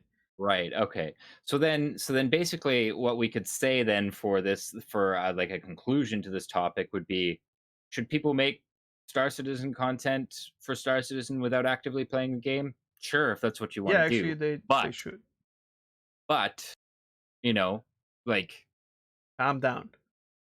I mean, yeah, I mean, if you're coming from if you're coming from a perspective where you maybe aren't playing the game actively, then may, adopt a little bit more humility is what I would say. That's a good way to say And it. frankly, like this, I Be think this honest. is, and this is something that we can take to heart as well. Like ultimately what we're doing here is speculating and throwing our opinions Yeah. around, but at the end of the day, what the fuck do we know? Like, Yes, but that's what I want. this I is, want people to say that. Like, yes, exactly. just tell me when you're full of crap. Like, This I is will say why something that and say it's out of my butt, guys. Don't like this is just my trip, okay? this and this is why that Twitter post from Salty Mike was just Oh my god. so funny. The armchair one, The armchair dev one. one of the best. Yeah, yeah. Okay. So I mean, this is not. It is pokey topic, 100%. But I mean, I find myself in this as well. Yeah. Um, it's really strange. Uh, I don't Well, know. I don't know. It is strange because, like, honestly, like even the two of us, especially off camera, man, like both of us oftentimes will have ideas that the other person thinks are just fucking crazy, like like just flat out wrong. Yep. But ultimately, at the end of the day, what the fuck do we know? At least we both will acknowledge that. I You know would what I hope mean? It's so. just something I'd Oh, like to see more. But that'd be something good. Well, we don't have a big community here, but we have some people, and we do get some comments in the chat. Because to be fair, this is all fairly new. But I'd like to know if we are doing the same thing. Because sometimes you have a completely okay, different view perspective of yourselves. right, So, okay. So we think we're being humble well, just like and straightforward. Like I think we are saying when we don't know shit that we don't know shit, yeah, okay, and it's just like speculation. What? okay, guys, But are we like that? roasteds in the comments. Yes, YouTube, please. Yeah. If you think we're full of shit and high on ourselves, let us know in the Because it comments. could be. I mean, it really could be. Yeah, that's true. I mean that's kind of what I was saying. Like, you're right in saying that, like, it's hard. You can't know what you don't know Mhm. that you don't know. You Yeah. know. I mean, So I you mean, there is something can, about. but sometimes I guess you can't, and sometimes you're just not the person who wants to admit that to themselves because we're humans, right? But we like to be right, and it's so easy to be, right within your own It's space. exactly. It's so easy to be right when it's just you and a microphone. And then on top of that, like some people who have been here for a long time in anything, but let's say Star Citizen content creation pocket. Okay, I'm gonna single out a content creator. It doesn't matter. Like again, I'm not. Guys, we talk about Paul Shelley a lot, but I'd say Paul Shelley has been building his viewership and following for a while, and now there are people who will just like things, right? We talked about this earlier, like in the last, I think, what's the Yeah. name? Stanton Gossip, where Yeah. he will say something, and hundreds of people or thousands will like it, and that's his feedback, right? So his feedback is, I'm good at this, man. People agree, right? And I think that's that's one of the issues with like YouTube, where you don't get Well, that content instant. creation in general, right? Like, Oh, even I on get Twitch. slapped on Twitch, man. Oh yeah. Oh, I do, but maybe that's because I allow people to do it. Maybe that's what it is, because I'm open to that. I say something, people are like, "No." I'm like, "Wait, really? Okay, prove it. Send the link, give me something, and then we talk about it, and I stand corrected if I am. You know what I mean? The Right. problem Okay. is So you. often I'm right, but Oh, whatever, man. You're wrong just as often as I am. Um. So basically, then, like, like, being in that vacuum and receiving. Well, I don't know about that though too. Like, man, because YouTube is brutal sometimes, It right? depends. YouTube becomes brutal when you become too big, or you make some really wonky moves, like Reddit. You know, like people are disliking things just because Yeah, they dislike things, right? But YouTube, I think, look at our videos, right? We have one dislike in how many shows have we pulled out? Like, I yeah. don't know, like 20 plus. We have one dislike. We still don't Except on know. Reddit. Well, yeah, but like YouTube, right? So that's the thing. YouTube becomes brutal when you become a thing, right? Right. Not really before that. So Yeah. Okay. I don't Reddit think though, I man, don't. all you gotta do on Reddit is say that your YouTube talk show is a podcast, and bang, instant dislikes every time you It's post it. insane. That blows my mind. Like, hey guys, it's like how I post on Reddit. Like, hey Yeah. guys, here's a new episode of Outta Stanton, and there's like links with like every like to every No, we called it a timestamp. podcast. No, you No, go to but I have it. Podcast oh slash YouTube show, talk show, and then people just start disliking, and I'm like, okay. I mean, it's free. I'm not asking you to pay or charge you for anything. You don't like it, you can just pass yeah. through, How but dare you not pay a ton of money for file hosting so that I can do an audio only when I could just download a free app and get oh, it for maybe it's free? those guys disliking it. That makes Yeah, it's sense. probably. Anyway, we're totally off track there. I don't care. Yeah, Okay. Well, okay. That's it, I would say, for a yeah. topic. I Uh, suppose there's not really a conclusion to that. It's just, yeah, I don't know. It's I At the end of the day, I think it's important to be introspective and analyze your shit every now and then.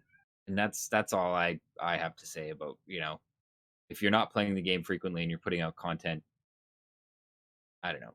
Take I- a step back. I'll be brutal and say that our dear content creators who are in for a rude awakening when sharks get into the tank. Maybe. Holy shit. It's brutal. I've experienced that on my own skin. Mm. Doesn't feel Yeah. good, man. When you think you're something and overnight you're just like, you know, just another fish Yeah. in the tank. Yep. All right. Okay. Well, imagination station, Yeah. I suppose. Okay. Well, this is kind of mine, so I'll lead into this. Do some imagining on mission durations in Star Citizen versus the pay that we get. Um, and I've kind of like touched on this a couple times over the last couple weeks, talking about how I would be fully okay. In fact, I think I would prefer if overall the missions that we did in Star Citizen took longer. On the with the other side of that being that we're essentially paid, a larger payout. Um and the imagine portion of this is kind of just focused on like what would that look like, long term, you know? Because for me, Are we talking now or when the game is released? uh you know what? It could even be now. In fact, Okay, maybe cannot be. even it'd be better. It'd be better if it were now because frankly, one of the things that makes this game feel so fucking grindy and repetitive is the fact that you have to do like 80 missions, you know, to get an appreciable income. And that makes things feel grindy and samey. And I get what you're going to say here. You're going to say it can't be longer cuz 30Ks and crashes and stuff like that, which is legit. That is legit. Um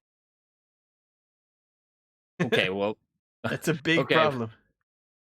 Like, you want missions to be shorter, I guess, not longer because of I 30K. guess. So we need 30K protection. Okay. Well, let's throw that in then. Let's throw the caveat in there that Or some and mission this persistence or whatever the fuck, yeah, this will be this will be the imagine portion of it. Like, okay, so imagine basically that when you 30K, you can just basically log back in and you carry on where you left off. Okay, but do you want the missions to pay you better just based on the duration? Maybe that would be a factor. Well, Like that's like fair. like if you go on a longer like a mission that's expected to take longer, like you do get the bigger payout. I Here's suppose the it would be problem. fine for there to be shorter missions as well, but The problem right now is there's no risk in any mission you do. The only missions with risk are uh, box deliveries. not even. You're not No, risking it's anything. totally risk. No, you're totally risking because like you disconnect, you're fucked. No, but you're not losing anything. That's what I'm saying. Like you're not Okay. risking. You're risking your time. That's it. But if you're doing trading, then you're risking your own money, right? So and Yeah. we're talking like a lot of money. Like let's say to make 100,000 alpha UC, you need full caterpillar of titanium, which is 400,000 roughly, Yeah. up and down. So if you get 30K, you've lost 400,000. So you now need Yeah. 5 runs Yeah. Just to get back without to 30K to get back. But if you get another 30K, there you're fucked. You're yeah. back to like playing Well, but okay, okay, something okay, else. okay. So let's just say, like I said, imagine basically that the 30Ks don't Sure. actually impact your gameplay Now anymore. there's there's more. So what I'm saying, like right now with 30K, that's the only risk because everything else is not a risk. If we had risk, because mission, the way I see it right now is yes, time invested versus the money paid is is the issue and the reason to get paid more, right? But in reality, do you Well, really want to get paid the same for delivering a box or going to actual dogfight? I'm not even necessarily saying that, and I'm not even necessarily saying I only want there to be missions that take longer, but I want, like, for let's use cargo hauling for example. Like we have both been on record saying that we wish we flew our ships more instead of just basically spending time in quantum. Yeah, Um, and we know that cargo loading and unloading timers are going to be affect. a thing in the Yeah, game as well, right? Which means, like, right there, cargo hauling is going to take longer. Like, I'm okay with that taking longer if my payout rises accordingly. You know what I mean? I'm okay with having to fly my ship down 100 kilometers, from orbit down to the planet, if I don't have to do that fucking 80 times just to make a decent it's living. You know what I yes, mean? it's very sneaky, Masa. I see what you're doing here. Now I realize why you added fueling caps in Well, it there. is a factor. It is a factor, Well, you right? can make it a But factor we'll because get right there. now it's not a factor, right? Right now Honestly, it's not a factor. it could be honestly that could be its own separate thing. But like, Because right no, but it is, but it's very specific for hauling. Because if they made quantum jumping extremely expensive, if you think about it, from the gameplay perspective, could make mm, some sense. actually, yeah, yeah, I don't know about actually, like the actual physics or whatever, but like from game perspective, that would make so much sense. That would make people stay there for longer and do stuff around, plan, hey, right? I didn't even think about that, to be honest. Like you're saying, I'm sneaky. I did that wasn't what I was thinking at all. So if you But made like, because right now the so you could do the short hydrogen, jump. yeah, You could do the short jump basically from orbit to right above, and save yourself 5 minutes or whatever. But if that cost you serious a money, foot and a then leg, right? you're like financially, Losing motivated to fly that down kind of under manual controls. because hydrogen fuel can be cheap, piss cheap, and you every ship can get hydrogen fuel back, right? So, and Yeah, if you yeah. tweak this even more so that the ships can actually regen hydrogen fuel more easily, Mm, I mean, that could there it is. There it is. Are you going to jump to Edmund or are you going to fly to Edmund? I mean, I fly there anyways, because I'm a. Okay, okay, okay. I'll agree to the like hydrogen fuel scooping being something that is easier or like more effective for replenishing atmospheric fuel in certain circumstances. Um, being that if you're going to regen, I think you should have to be flying straight and level. Um, Oh, at a okay. So these at a are certain speed details. Yeah, sure. Let there be a specific, or maybe because fly above atmosphere. You know what I mean? yeah, because other than that, I think that hydrogen fuel should still be or like atmospheric fuel. I'll say atmospheric fuel because I know the intention is to add fuels other than hydrogen. Are you And serious? yeah, and I'll get into that in the Oh fuck me, zero dude. effort section. Um, Okay. I don't like where this is going. well, I don't want to I don't play a know if it'll go. fuel game, dude. Like I don't want to be like fucking trampled over and over just for flying my ship, man. It's just like okay. Well, but this is it, right? Like, Two fuels okay, enough, dude. It's enough. Do you really like from game perspective you want more fuels? yeah, I think it's min maxing basically, right? Oh Like, my god. if you're just commuting, fine, use hydrogen. It's cheap and you can regen it anywhere.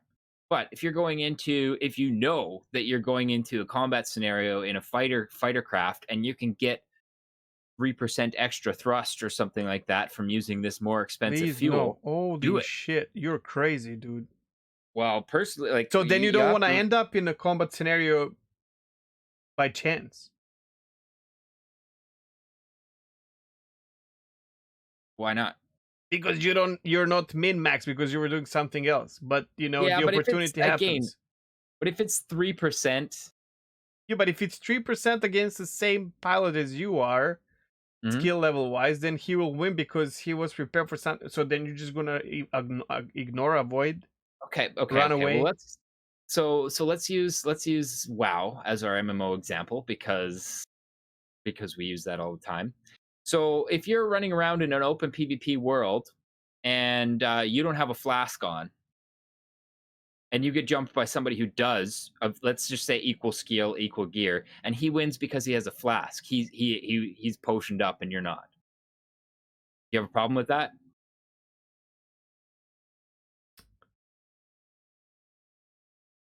I don't know How is that different? Basically, right? because Like the that's the way flask I will look not at it. make a difference there. But I see what you're saying. But there needs to be, because the reality with World of Warcraft would be if you are doing quests in PvP gear, which makes you do the quest slower, but in case someone attacks you, you will smash them.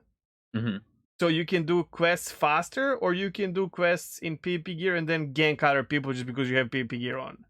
Yeah, So and to be that's the difference. okay, well, and it also, I mean, kind of in that on that note, at least from what we heard way back on fuel refinery and gameplay when they released I think they did a deep dive document on it.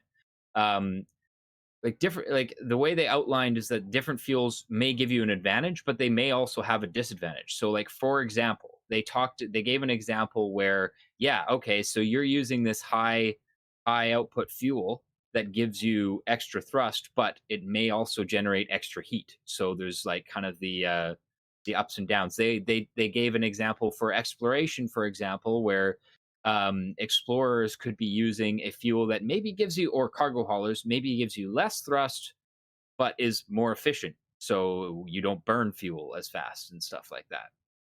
Um, You know what, man? We're gonna end up with a game where if we fill our fire extinguishers with different something, we will extinguish fire fucking slower. Are we ever going to play the game then? What is this? That's that part where people need to get their heads out of the fucking sand and realize that if it's not a game, I mean, go and play Second Life or where the fuck is like life simulation. Come on, I don't dude. understand. I don't So understand. so we I have don't like understand where the heat is coming I from min here. max shields. weapons, you know. Mhm.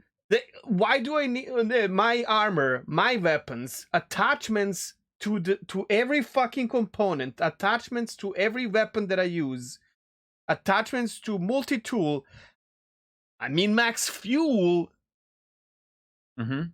This is an apart MMO, from man. They're about min maxing. No, min-maxing. this is bullshit, Dude, dude. This is okay, not so an MMO. This so is not an let's MMO. let- This is let's too let's complex. let's use WoW for an example. No, we So cannot use you WoW, for example, yes, because we in WoW can. you die, you don't lose anything. So can we stop using WoW in these situations? Because there's no Sure, but what I'm reward, saying is there's no risk in WoW.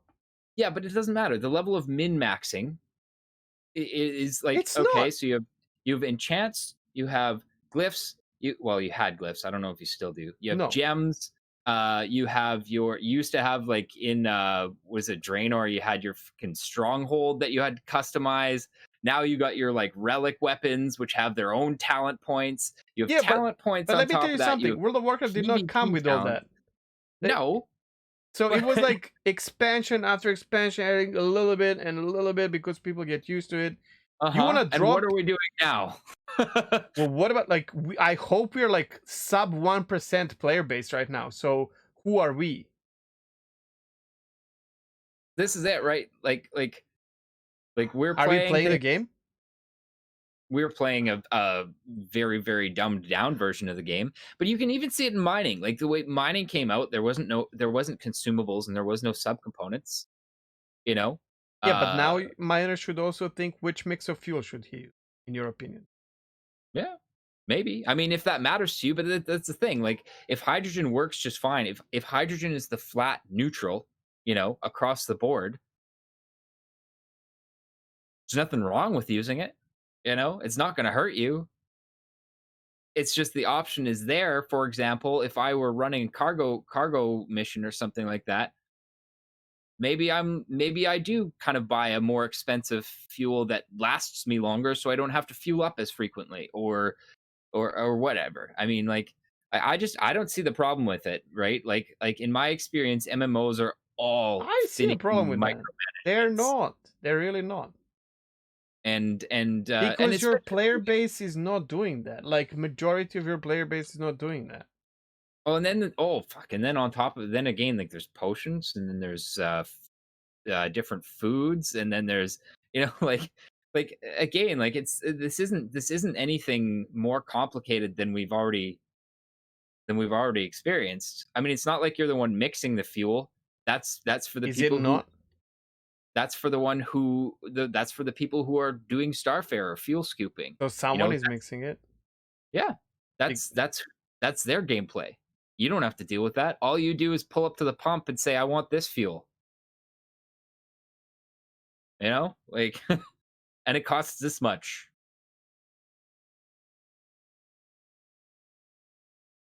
I don't I want that. That's all. It's okay.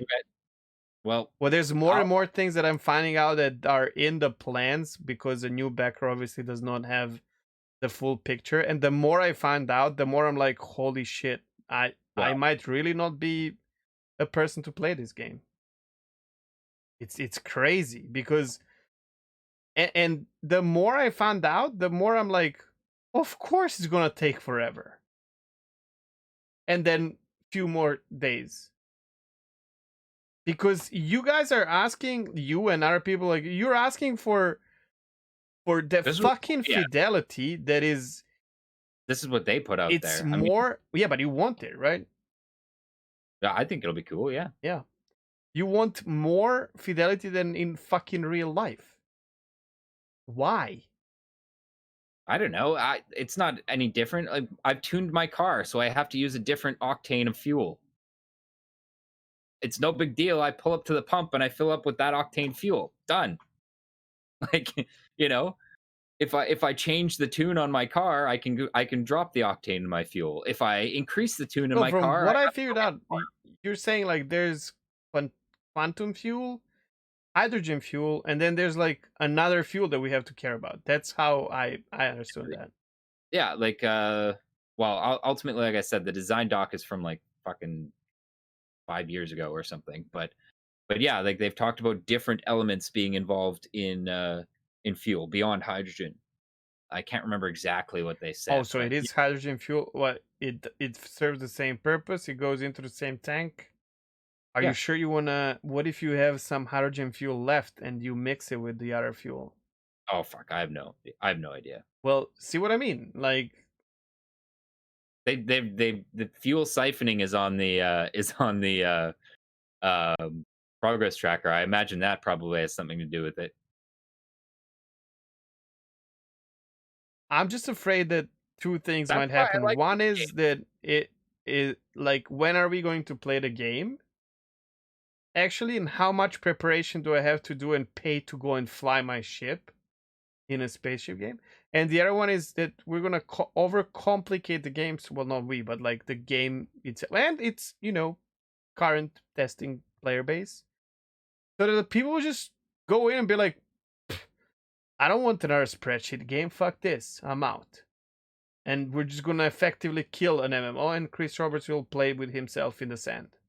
Well, we'll see how it is, but ultimately, like the intention has always been, uh, what? How do they put it? Easy to grasp, hard to master. Yeah, but there's a line between hard to master and unnecessary complications, I like it doesn't components for seem mining on top of everything else.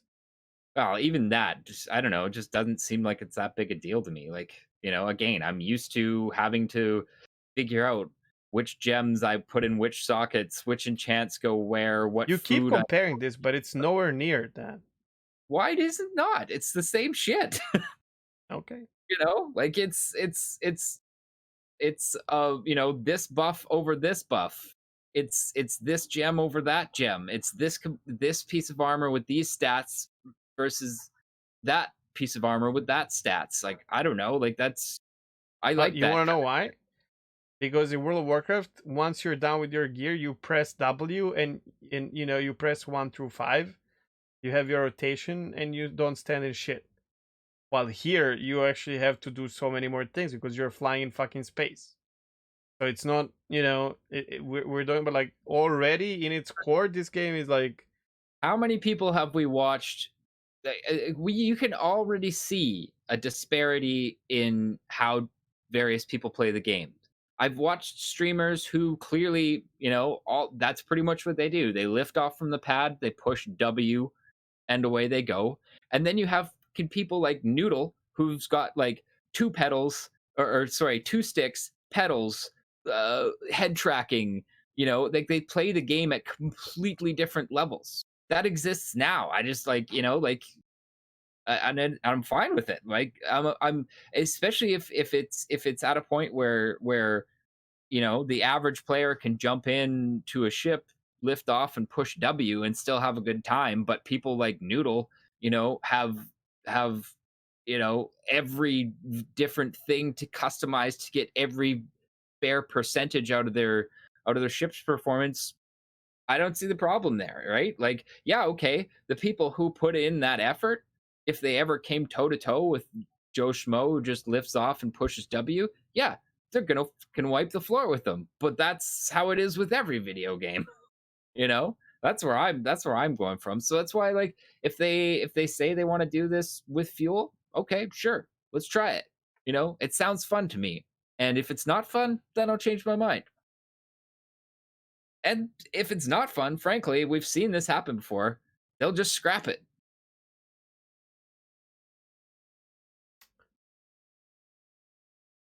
there's so much more. Like, but I cannot win this argument because you've your mindset on it and you're comparing with something that's completely different, in my opinion. Then that it doesn't really matter. But like, if you over complex everything, like because you're gonna be touched with so many things. Like, let's say medical gameplay. If that's fucking nuclear science as well, on top of all that, and then someone is coming there to save your life or whatever, but they do not have a correct fuel mix, so they just were short of saving your life because the game I is fucking nuclear science. I think you're blowing this out of proportion because again, like if hydrogen is your base fuel and it works, then You know, like what's the problem? Like that'll work for most of the situations. It's the option is there to min max if you want to min max. I mean, ultimately, we'll have to see how it pans out because they may change their mind. Like I said, this is from a document that was like 5 years ago. But uh, but again, so long as they manage to nail that balance between accessibility, but leaving it open for people to go as deep as they want to go. Essentially, uh, I want Okay, that game. okay. Yeah. Here's why. Let me toss the World of Warcraft comparison back. It's like if you feed your horse a different grass, you run slower. Or if you wanna go from Stormwind to Goshare, but you ate wrong food, you can't run. You can only walk. That's where you are. You're talking about like basic No, gameplay. Yes, because no, I'm basic. not. Well, let me finish. The basic gameplay is flying your ship. We sign up to play the game where we fly Yep, ships, most of us. yep. And And you if can do that that has with the hydrogen fuel. hindrance, there's a There's problem no for me. difference. Oh my god, let me say this again. Your hydrogen fuel is going to be your base fuel and it will work. There you go. You can fly your ship. But if Great. you want to go a little bit faster or a little bit further, Then the I option. change the engine or fucking quantum drive, right? Or a tank. Well, we're not talking quantum here. There was never going to be Okay, additional fuel quantum tank wheels. or a different whatever the fuck I'm scooping fuel with. How is that going to work? You're scooping hydrogen fuel. So if you have different kind of fuel in your tanks and you start scooping because your ship just does it, it starts No, actually, you scooping. won't. Actually, well, What do that's one of the things they've already taken it out. Like fighter craft, they flat out said they're not going to scoop hydrogen. what about other ships? I don't know, Oh, they but just fixed scooping on MSR now in the patch because yeah, it was not scooping properly. yeah, So fuel scooping is a thing. We know that Origins ships have better scooping than any other ship. That's their treat, right? Trait. with their Sorry. air thing. Yeah. Wait, I'm gonna change the Discord server. Some strange noise. Oh, there's somebody It might outside be that. It might be that. using a saw. Is it still going? Yeah, it's Okay, I'll okay just. though. It's okay. Don't worry about it. It Um, seems like the microphone is trying to also suppress it, so your voice is kind of a little bit different. That's okay hmm. though. um, yeah. Anyways, like, how's that shit gonna work? Fuck, I don't know. Like I said, it's a 5-year-old document. you know, so until I know more, I can't tell you that. But like for me, the fuel thing is like, do you remember when in WoW, if you wanted to use your mount, if you wanted to go a little bit faster, you could equip the carrot that would give you a little bit Yep, extra Yeah. Do you remember how even in PvP, people had macros I to have it switch in on classic. and off? Yeah, Yeah. But you didn't have to. I mean, that's ultimately, you could bullshit. I drop on your hated mount. that. That was Right. disgustingly stupid. And you Yeah. know what happened? They removed the fucking item from the game Yes, of course. Because because it's ultimately, dumb. because it was, again, it was getting to a point where people who were trying to play this battleground competitively or whatever were like losing because somebody was able to sprint to a location with this item and like cap a flag before. Anyways, um No, it was because everyone was having it and using it in a macro, and then it lost the purpose of min sure. maxing whenever. Sure. And it's gonna be the same with your fuel because if there's like the best meta fuel, everyone is going to fucking bother with that and not like The you way you that they've shake your head. described it, the intention was specifically for it not to be that there is a meta fuel necessarily, Okay, they described it like that. We're good. because they wanted they wanted each potential fuel that you used to have advantages but also disadvantages, similar to you know uh the way they've described how they want subcomponents to work, similar to the way they've described how they want different components to function. You know, advantages and disadvantages. Tweak your gameplay to how you want to play. You know, I have no problem with that, especially if, again, like I I have said, no problem with you, that. With like with like regular stuff. With you know, if I have to drink special water to run faster, then I have a problem with that. I'm sorry, but that's you know, if yeah, a certain thing will give you more hydration or don't vitamins, have to, sure. again, fly with your hydrogen fuel if you don't want to bother with it. You know, like so long as the game is still accessible That's at that that's level. that's such a dumb. I'm sorry, this is very offensive from my side, but you're just like you're using the dumbest possible reasoning here. Whereas like if you don't like it, don't do it. That's not how it works in the games, dude. Like people are min maxing because they there's an option to min max, and some options to min max are just taken away from the gameplay. And this is how I see it. Now you might not because you might want to fill with fuel because that's your thing. Okay. Because I like tweaking. Yes, Fuel I like min specifically. maxing. I like doing those sorts of things where it's like this specific application that I'm going to do. I like to do Eh, that. And sometimes I don't want to bother with it. So I like there to be an option that functions well enough for me to just go fuck it. You okay. know? I just don't like that these mechanics in like being overwhelmed with these mechanics in an MMO where like I am living with other human beings and Hmm. everything is at stake and whatnot. I don't mind having something like that in single player game. Sure. Mm, I don't mind. Take the world is moving at your own pace.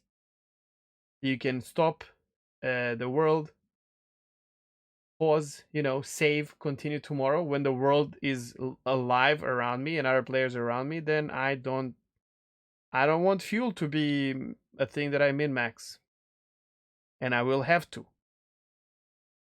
That's the thing, man. So I will have to. If it's there, then you have to do it. If unless you want to feel like shit when someone attacks you, that's the problem. It's not a choice. It's really But not a it choice. and you know what? I would agree with you if it were as simple as put this fuel in for better.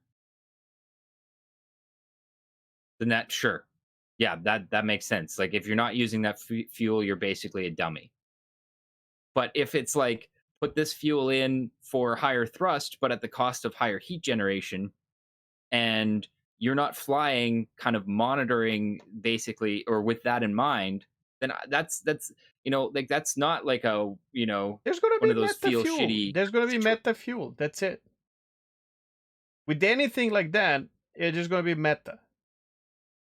And I'm okay with like finding out my way to do things with different shields, weapons, whatever. And like I usually play against meta, so I try to find something that Yeah, maybe is not as good, but it's pretty good against what other people are doing. it's You what I know played. It's how I played like the majority of my MMOs was playing like exactly, underdog right? specs.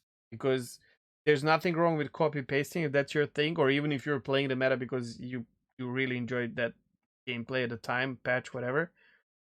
But if you have time and will to use your brain and counter it, then I play card games, and if there's three decks that are really strong, I'm gonna try and make a deck that is strong against two out of these three decks, and not Yeah, use one of these and stuff like that, right? So in sure. that case, there is going there is going to be, and I don't want to deal with this crap when I personally don't want to deal with fuel when it comes to that, and I will Okay, have well, I'm to sorry, counter but fuel as well. if you don't want to deal with this crap, then you're playing the wrong game because like in Oh, any game where there's okay. where there's tweaking, then there's absolutely going to be meta There's build. tweaking. I don't want to deal with fucking fuel, which is my Okay, ability well, to fly. what about components? What about subcomponents? I'm okay with that 100%. Subcomponents depending. Like in mining, I don't know, man. Well, I'm not the miner, but Yeah, but that's going to be all components. They've said specifically that each component is going to have 3 subcomponent slots. I have to see it to maybe I'm gonna feel the same way. I don't know. But maybe not, because I don't know. I have to see it to feel it. Now with this idea, knowing how the fuel works now, I really, what can I say? Like, from the bottom of my heart, I hope it doesn't happen. Just the opposite of you, probably. And it is what it is. Maybe it's not gonna be enough for me to not play the game because of that, but I'm probably gonna be annoyed as fuck by this. I I want to don't. fly my ships. I don't want to like deal a bit, you know. It's like if I'm playing fucking Euro Truck Simulator, and I there's other things that I want to care about, like not fuel. I don't care about fuel. I want to stop there and like have the fuel. Thank you. Bye. And not spend it before I'm out. That's it. The thing that's baffling me is I don't understand how the fuel is a step too far, and yet customizing components and subcomponents and stuff Because like that isn't. because components and subcomponents are material from which you build your gameplay. And fuel is material that fuels your movement, like the basic of the game. Yeah. I told you exactly, like if I had to eat in World of Warcraft to be able to walk, I'm not gonna play that game. Okay, but okay, I get it. I get what you're saying, but again, like I feel like that's nonsensical with any sort of sim game. Like you're flying a vehicle. Of course, fuel is going to be something that you have to consider. Like if Yes, to even have in No enough Man's fuel. Sky, for fuck's sakes, you have to fuel, you know? Like, and that's like the furthest thing from a sim, you know? Like, and we know that Star Citizen isn't going to be like Yeah, a but wait, you're VCS you're style you're mixing sim, wrong but things again. Like No Man's Sky is not an MMO. No Man's Sky is a survival game.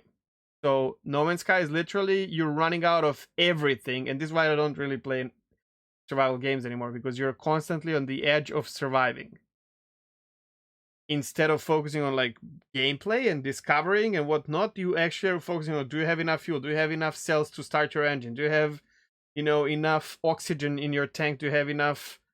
And not like this was the problem with me when they brought food into Star Citizen and drinks. I'm okay with that unless it's annoying me. If it's annoying me, then fuck that mechanic.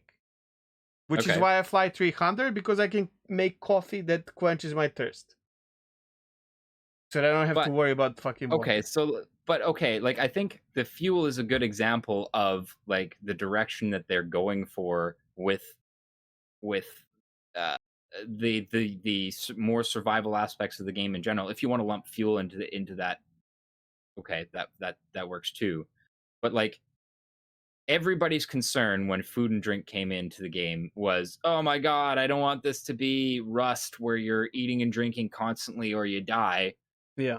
You know, so I think it's probably safe to say that fuel is going to be similar in that, like, yeah, you may have to fuel up depending on what you're doing, maybe every hour. You know, like, like I don't know, man. I don't from what we've seen so far from the direction and stuff like that. I really don't see it being like as game breaking I as know you don't see it as you're game making it out breaking. to. I know. So I do. you know, It- you and know. I think frankly like fuel is part of any vehicle game, No, you it's, know. I mean, yes, it's part of having or not having fuel. Yeah, Not more than that. Not mixing your own fuel. well, you don't have to mix your own fuel unless you're going to be a Starfarer pilot. Okay, Again, like choosing which fuel you're using. You know what I mean. I don't know that Which mix of again, like fuel you're using. In which other I game do just you have that mechanic? MMO. Racing game, I've whatever the never fuck. You don't even have yeah I was like going to fuel say mixes. I don't really play racing games Even in because everybody Formula One, you don't have that. yeah, but you know what, in real life though, that like Well, that that's what fuel I'm you're running saying. on I'm is playing a not pump game. gas. I'm not playing That's a. race fuel. I'm not playing real life. I'm playing a game. That's exactly that. That's for me. That's a step too far into simulation. Because Maso, this is not simulation. It's not a simulation. It's a game, dude. Like we're jumping and like like come on, dude. Like really? Is it a I want it to be simulation?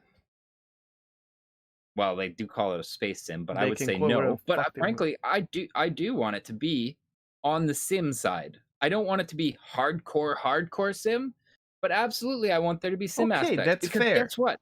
I do I as get well. I get gratification out of operating a piece of machinery. It's in real life, I love it. That's why I love driving. I love operating heavy equipment. In games like this, I get satisfaction out of piloting something and having to kind of like, manage the sim aspects of that and piloting well. So yeah, I would Okay. say that I do kind of want it to be a little bit more on the sim side. I want it to I be a want it little to bit be more a on the game and I inside. want it to be a fun, but I still, like Well, can you I'm accept okay that with that's not them. fun for me? I'm with you, but that's a little bit that's step too far for me. Fair.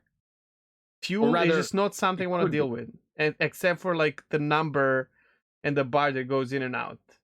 Okay, well, I think all of these these like most of our arguments here, this one's going to end up as like, well, we'll have to see how it plays out. Because honestly, like you're right. I will fully admit that if it got to a point where like the fuel was it was just a We step too talked far about and it was fire, right? The overcomplicated, same way. Yeah, fire is amazing, then but do you want to play fire extinguisher simulator? well that again like what we're talking about here is two ends of the extreme, you know? Like I don't want i- if the fuel gameplay ends up being not being fun, fine, sure, you know. But How do you but find from that what being fun? How do you find that being fun? because I Fun for want who? the option to basically be able to say, what am I doing with this ship right now? Am I going on a long distance haul? Okay, cool. So I'll drop this We fuel in have before I that. take We off. have that already without the fuel gameplay.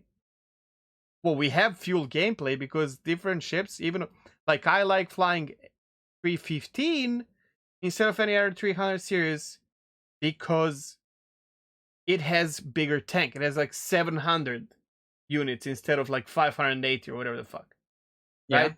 What And if I don't want to also, fly that ship? and also I have a component that changes the time to get to a place compared to the amount of fuel it spends, right? So we already have this gameplay in our components. I'm not talking quantum I know you're not here. talking quantum. I'm talking about like what happens if I want to what happens if like okay, here's another example. Let's say there's a fuel that's better in atmosphere than hydrogen and I know I'm going to be flying in atmosphere a bunch. I want that fuel because I want to fly in atmosphere for longer. Sure, I'm gonna go play New World. I don't want to play fuel game. I don't want to care about 10 different kinds of fuel to I fly want to my play min fucking max ship. game. Hmm? I want to play min max game if I Yeah, want to play well, min max sure. game. You want to play min max your reservoir, and I want to min max fighting or mining or whatever the fuck trading, and you want to min max your reservoir. So we just have different idea I want to about min min max maxing. all of that. All of Well, the good for above. you. I don't. There's a line for me where I don't want to do things. And if that's gonna make me worse than someone else, then maybe that's not a game for me, and it's okay. That's okay. Ultimate and again, like ultimately this comes down to implementation Sure. because if they do it the way that they've described it, you should be able to do that and not feel like you're doing it necessarily any worse than somebody else. And I should be able to basically tweak as much as I want and then feel like I'm enhancing my gameplay by How can you do that? Like if you're flying one to another and I'm chasing you in the atmosphere and you just in the same fucking ship with same components and you disappear, how the fuck am I feeling like I'm not being affected by this? Are you kidding me? it's going to be a factor anyways. That's going to be a factor anyways because like for all you know, even with engines changing coming up, like that could be something that engines do for fuck's sakes. Okay. It's like saying that like going into a dogfight with an FR-76 and a Palisade versus somebody who's running a Mirage and an Yeah, but FR-76, you know what to and then expect from it, right? no you don't. I do. How the shit do you know what they got on their ship as far as components? because I know what's the best situation, what's the best that I can fight against, and then if it's not the best, then phew, it's Well, just it's easier than just that. different. It's just different. Like that's what I'm saying. Like the FR-76 and Mirage, like that's low capacity, high regen. FR-76 and Palisade is high cap, medium regen. You know, like which one? Neither of them is wrong necessarily. They're just different builds. Sure. And like that, like at the end, like even with that in the gameplay, you still might end up in situations where you go out and you're playing the game, Yes, you by go up choice, against somebody right? By else, and then they outperform you because they have either a different build or they're playing with their build differently than you are. It's just I don't another know factor. how is that like okay, then I mean we can go and play Tetris or something, but the thing is I don't want my min maxing to be in the fuel and I don't want to be affected by that. This is completely different. This is min maxing your equipment for fighting or surviving, which is a gameplay loop that I think is very important. I don't think we're just running around in circles, honestly. We kind of are. Yeah. I don't know, man. Like, and I'm not even sure that that's the where we were with the imagination station, but No, it wasn't. No. That's why I was like the fuel was almost supposed to be like a separate one. And actually, originally with the fuel, I wanted to talk more about fuel usage, um, based on being more based on on behavior. Uh, like for example, if you are flying around and hovering a bunch in atmosphere, for example, that's going to use more fuel than if you were just flying like straight and level, you know, in high okay, altitude or yeah, something like that. That's originally where I was going to go with this. I'm okay with that. Like stuff And like that, flying with more efficiency, that's your personal skill and understanding of your, avionics or whatever the yeah, fuck. I'm okay with that. but again, like for me, like that's managing fuel too, which is That something that is you said managing that you fuel. don't want to do. If I no, I do You want to know, do that. Like it's it's a if I'm driving Formula One car and I play Formula One a lot, and then I know that if I'm braking like a maniac and accelerating like a maniac because I'm trying to overtake someone, I'm eating through my fuel, and I might not have yes. enough fuel at the end. So I need to make sure that I use engine braking, and shit like that to like save some of that fuel for the end, and Do whatnot. you That's remember a okay. few times over the last few weeks where I was saying that I wanted fuel to be a consideration for gameplay and you were adamantly against it? You said you didn't want to play the game if you couldn't just fly your ship. Yes, but that's not the same. Okay, well that's what I was talking about. So maybe I just wasn't clear. So the Um the things that we were talking about before this is like thinking about like how the fuck like yeah, I don't know, okay, well, you different know what, octane in again, the fuel, whatever the fuck levels on. I just like I which can't. I'm still in favor of as far in I know, as far and as that's okay. concept goes, but managing fuel is kind of is a whole other thing, and that's where kind of like remember how we were talking about like why would you ever use a vehicle if you can fly? Um, like With that, I disagree as well. But yeah, I know. No, I mean, that's I it just it has to be.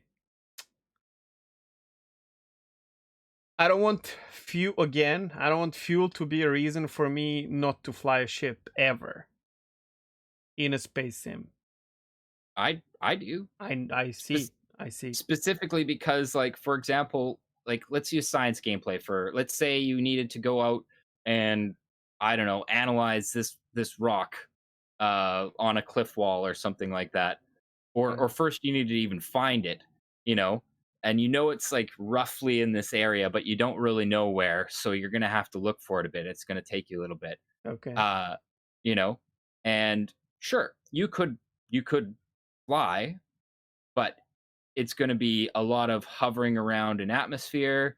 It's going to be a lot of like loitering in the area, searching for stuff. you're going to be burning fuel like a motherfucker because you're basically sitting there VTOL the entire time, or you go in a vehicle where you can putter around that area doing your scans, looking for shit and stuff like that, not burning any fuel when you have to stop Okay, and look. so let's Um, roll back again because that's it's almost like it's almost like a vehicle gameplay. So like ground vehicle gameplay that you can maybe do with a ship, but it's obviously on yes, foot or it's on wheels gameplay, right?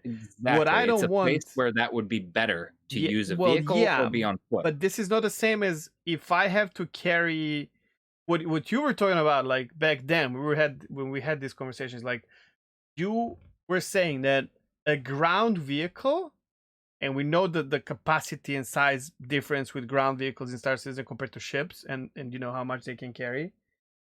So you were saying that the ground vehicle would make more sense from delivering like cargo from point A to Oh, point B, okay. and We're for going that, way back I then, way don't back. want that. Like I think that's if I want, like I do that right now because I'm an idiot. Well, So I drive around, okay, but but okay. To be clear, back then, I full on said that I don't think a player would ever consider that because a player is ultimately going to consider time as a factor. And if it takes you, you know, 10 hours to drive versus, I don't know, 5 minutes to fly, of course you're going to fly, well, I'm probably you gonna know. drive because I'm an idiot. But But, I don't want, but yeah, that to if be you are in like an in-game company, like an NPC company or whatever, and it is 10% cheaper to ship it via land on your semi trucks versus flying it, then obviously that is going to be the option that they choose. But I don't ever think that would be something the player chooses because time, right? okay. Um, but specifically, but that analysis still makes sense as far as like I was saying, like if it is going to be easier to use a ground vehicle to basically go and or rather it's going to be something where you can accomplish it kind of without having to hover around and burn a But bunch of that's the fuel thing. for no I reason or still whatever, don't then want fuel to be a reason for this, Maso. Even with your VTOL and everything, I want it to simply be more enjoyable, or you know, feel better, which is to drive around and find that corpse than to hover around, or to be impossible to fly your Cutlass into a cave, so you have to park it in front and then you have to use your vehicle to go in. I want that. I want that to be like. I don't want to think about fuel not to fly my so ship there. so are you saying that you feel entitled to experience all gameplay from a No, ship because you want to, like you want to fly a ship? I'm fully okay with there being the situations where it's better to use a ground vehicle, whether or not it feels better. And I frankly, if you want don't that want as to do it, well. go I do want that as something well. else. And I Like kind go of do a like, different mission. but it's not that. I just want that to be. I just don't want fuel to be a reason for that, but some other thing. Like I don't know, like Component wear and trees. tear. That's the other thing. They have flat out, Okay. they have said that basically if you're gunning your engines to keep your ship aloft, like that's going to wear on your.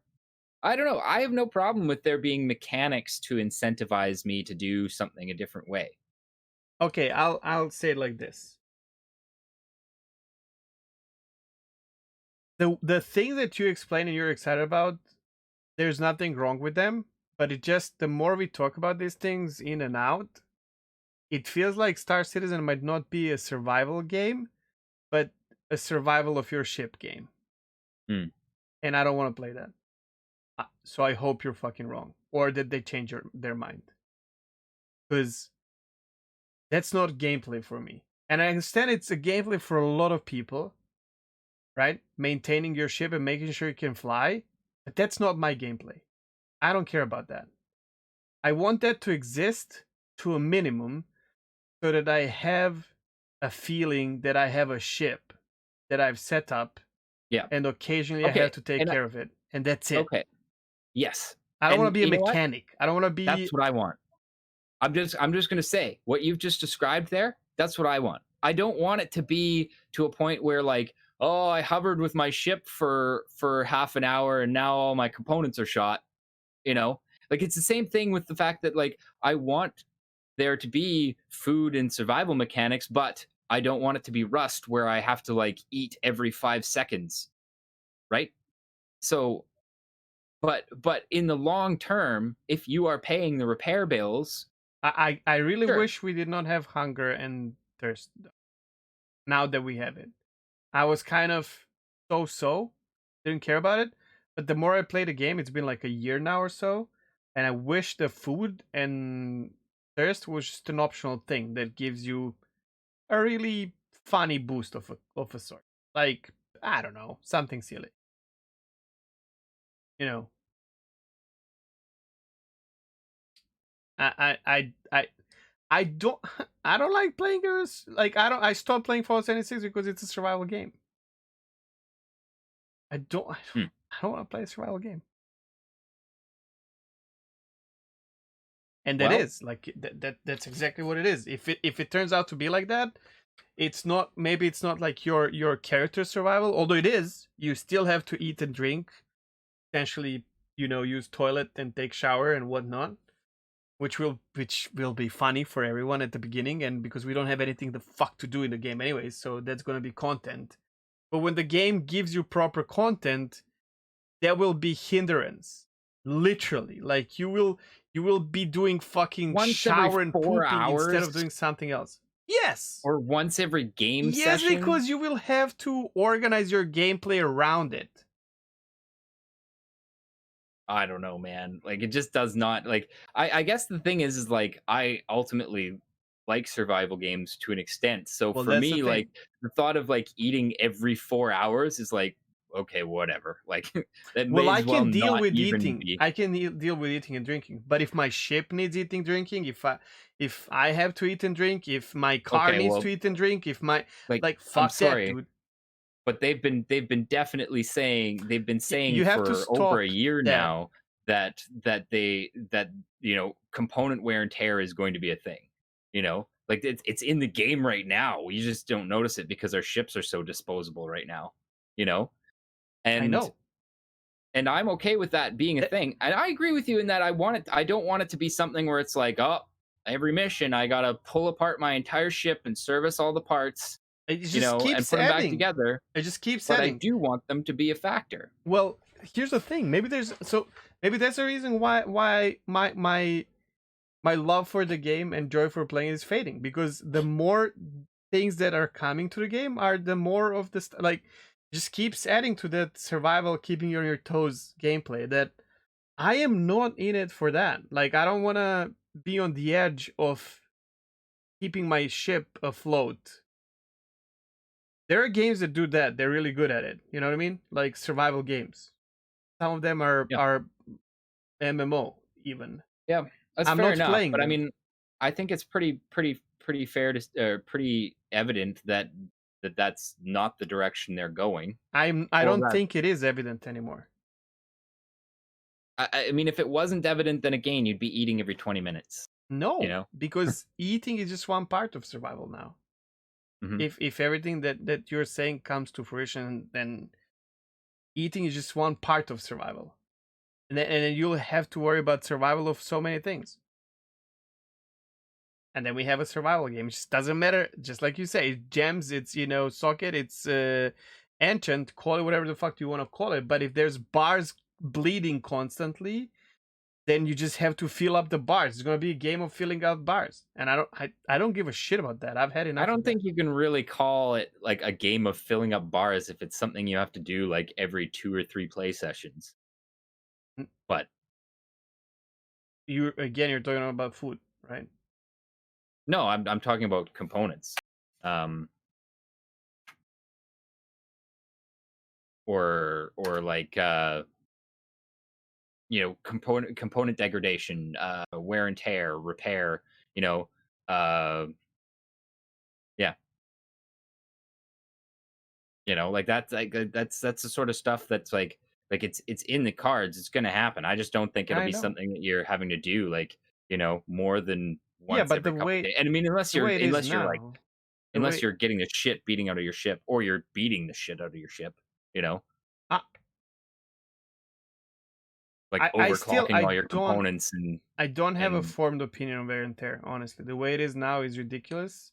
I mean, the way it's coming, it's going to be accelerated, and I'm not looking forward to that at all. oh well, that's just I visual. know. That's That's why. visual Well, degradation. yeah, but the idea is not to be just visual, right? And then again, how are we going to fix it? If I have like two ships and I can like leave my ship and they will fix it and I can come pick it up while I'm doing something else with my other ship or something else. Eh. But if I Yeah. constantly have to deal with it and fix it myself or whatever the fuck, then I No, don't know. no, you're never gonna You don't have to know do it that. You don't know yourself. that. Well, no, but there might be a I mean, reason if why you you're want to do it, well, yeah, it might be a little cheaper. It might be a little faster to do it yourself. right? If you are into the gameplay enough to the point where you want to get into that, like I have no problem with the game being that complex for the people who want to play that, and for the people who don't, it's fine. I think the You just problem have to like, is we all have like certain complexities that we are. This is we talked about this before the show, where we don't really know what a game is trying to be yeah, because it feels like they don't, and then we are projecting things that we like. No matter like what they tell yeah, you the mechanic is, yeah, we'll project in a way that where we can deal with it. But when you like all of us have things that we can swallow and totally, things that we yeah, might not be able to, right? And this is why and after this many years I wish there was a a better, clarification, right, of like yeah, this is how it's gonna work. yeah, Because maybe it's just and I'd be okay with that. Maybe it's just not the game for me, for example. And this is and keep in mind some of these things, and but like for those who are listening, sometimes I just play devil's advocate. Some of these things don't bother me as much. But to be fair, a lot of like if you add up a lot of these things, like these survival mechanics, for example, I I don't know if I have to see wear and tear, for example. For me, wear and tear yeah, is another survival mechanic. There's no other yeah, way of to call it. I'm okay with being I- hit by something and then having to fix my ship, right? yeah. Because think about it, Maso. Like when you buy a car, you go for a service how many times a year? Uh, Once every 3 or 6 months. I can't remember what's on my I think warranty. it's six, probably, and that's if you have warranty, right? Yeah, You should do it six, but there are people who do it once a year, and there's nothing wrong with their car, right? They go they go there when it needs to be fixed, when something depends on goes the wrong. car too. Of As course, somebody who drove but I a know, BMW same. sports car, Well, yeah, of course. I mean, I but drove again, Yugo, I knew so what. I had to literally fix it like with fucking No, nylon socks or whatever the fuck. So and that's the thing, though, right? Like somebody can choose a Toyota Corolla or something that's bulletproof, and they only have to do it once a year, and it gets them point A to point B just fine. Or that person can go buy a BMW M car, no, which is, like sure, whole different which ball is why game. we have Drake versus Origin probably or something like that. But then is the game really going to let you have an Origin ship and not worry about it for like 2 months or not? When The it's answer due. we don't know. Yeah, that is true. Yeah. And you're right in that like all this remains to be seen because like you said, like we don't know. Like we're just going off of what we've read, but we won't And actually how we know understand it, right? yeah, and we won't actually know whether or not we even like it until it's in Right. our hands, you know? And I'm the same way too. Like if they went the opposite, if they went like crazy on it to the point where it's literally like after every mission you have to set your ship down and let them like go over it with a fine-tooth comb for who knows how long, you know? Yeah, okay, that's too much. Even I wouldn't like that, Every you know? mission. So how often would you be okay with like setting up your, or I don't know, cleaning and repairing your ship? For just like wear and tear, not combat. Yeah. If you get hit, if I get hit and part of my ship is like has fallen off, that's fine. I don't have an issue with that. Okay. Or For if I'm me, a I bad pilot and I fucking hit something and it bends, that's okay. okay. So if I'm using my ship, like let's just say like 8 hours a day for like 2 to 3 days, I think at that point it's reasonable to say that you may have to service it. See, But I I don't also want want that. I also want it to be something where it's like it depends on how you fly it, you know? Like if you're banging on the afterburner constantly or, like flying it through thick fucking dust storms and shit like that, like I'm okay with that sort of stuff affecting how my ship wears and how Yeah, my that makes like sense. the damage to my components and stuff like that. But like Like in normal, let's say you're flying in Hurston, like you're cargo hauling from okay, so you have a semi like something forest, right? And you're hauling stuff from Everest Harbor to Lorville, and you're not hitting things, right? So I mean, like you're properly flying. You're down not to using. the atmosphere, yeah, like straight in, straight out. I just like I don't see like if let's say like a service took 20 minutes every 2 to 3 days, Oh my if no! Oh, okay. See, that's the difference. well, and here's the other thing. You're gonna have to wait for your cargo to be unloaded anyways. But So that's not the same thing, right? why not get it serviced while it's unloading the cargo? Yeah, if you're doing it on your own. No. Why why shouldn't you? I mean, you land in the car in the hangar bay and they have to unload your cargo anyways, so just tell them to service your ship while they're doing that. Like We don't know if there's gonna be an option. But like if it's like side thing that you don't like if it's a side thing that is not hindering your gameplay, that's how I then think it's it's just a gonna money sink basically. But yeah. Money and maybe some time if you, like I said, like really fucked things up and had to make a special trip to go get repaired. You know? I don't know. I don't have any problems with that. this And whole conversation brought me down big time. I I have can to tell. say, yeah, But because like because I believe it's realistic. That's why, because it is like it started as imagination station, but it got real because and that's another thing that I said earlier. Like us new backers, and I still consider myself a new backer because a year and a half is not that much when we're talking about like 8 years or so.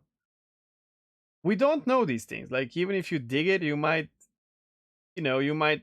misunderstand what their idea is, and even if you've been following for a while, you still might project things in your head. well, and I don't know, like that's literally just a number I pulled out of my ass I too. know, I Like, know, like but I I can don't see that happening. I mean, I can see them doing that with fuel as well, and I'm like, is the beauty of the ship and detail enough for me to go through that? And here's the thing, I love Fallout 76, man. I love it. It's beautiful. I love post-apocalyptic world. I'm a huge Fallout nerdaroni from like Fallout 1 and 2, then I didn't play anything else. And Fallout 76 was almost like an MMO, which I like MMOs. your audio. And sorry, Uh oh. what? So Oh, I I can just hear got you properly. okay. Now I can hear you again. Okay. Okay, might be my turn, but yeah, on my end it's fine. So it's an MMO that I really in general like, and I did not agree with all the stuff that people talked about it that is bad.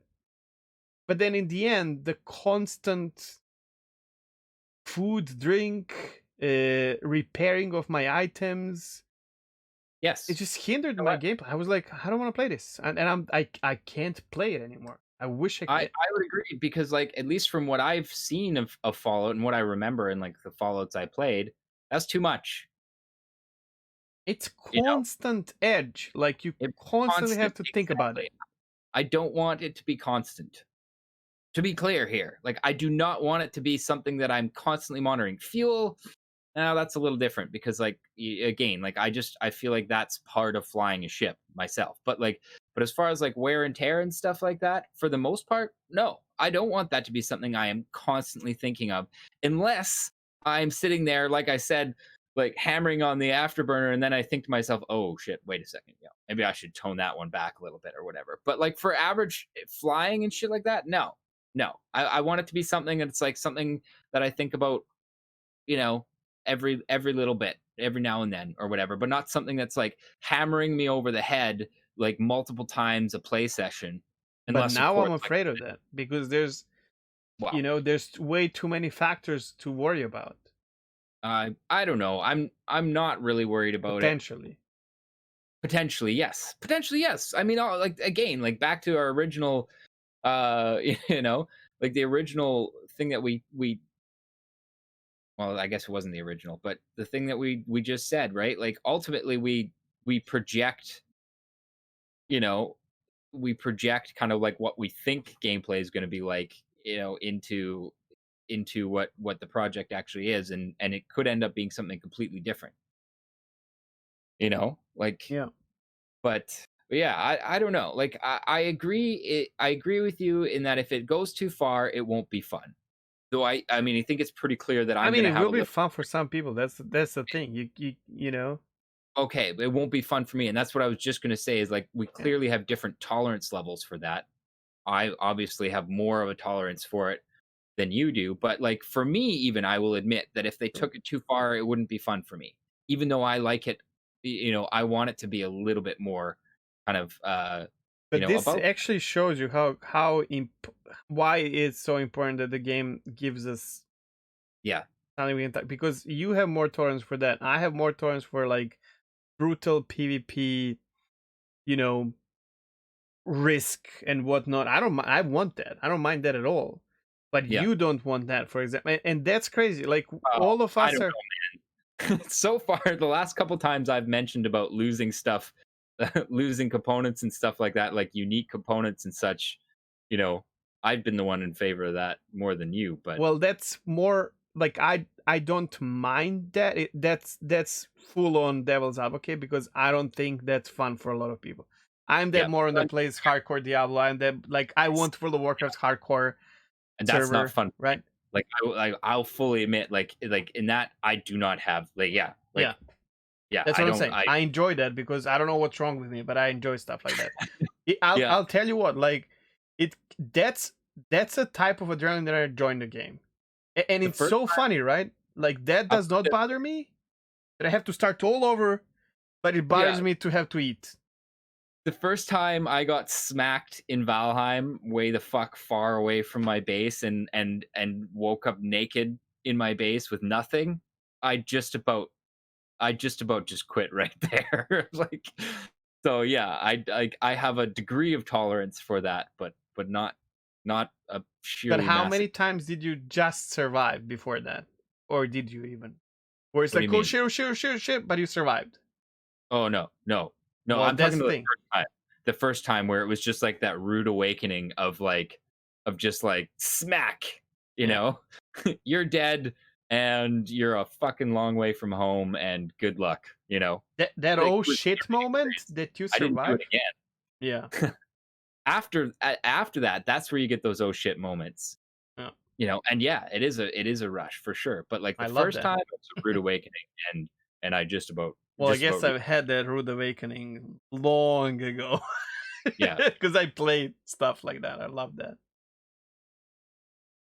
Uh, yeah, I think the conclusion definitely this is kind of strange, really. But the whole today's episode is kind of strange, as in like topics being. I don't even know. Was this even Imagine Station, like Imagination Station, or I don't Sort know. of. Right? It's strange. I mean, it sorta was because we dealt with like imagine Yeah, if evil was more complex, and then we imagined like you know what realistically wear and tear is actually going to feel like in the end game. So, but you're right, it was definitely more like closer to reality, less like fun. Imagine more like mm, you know, more like what if it ends up like this, and oh shit, what if it ends up like this?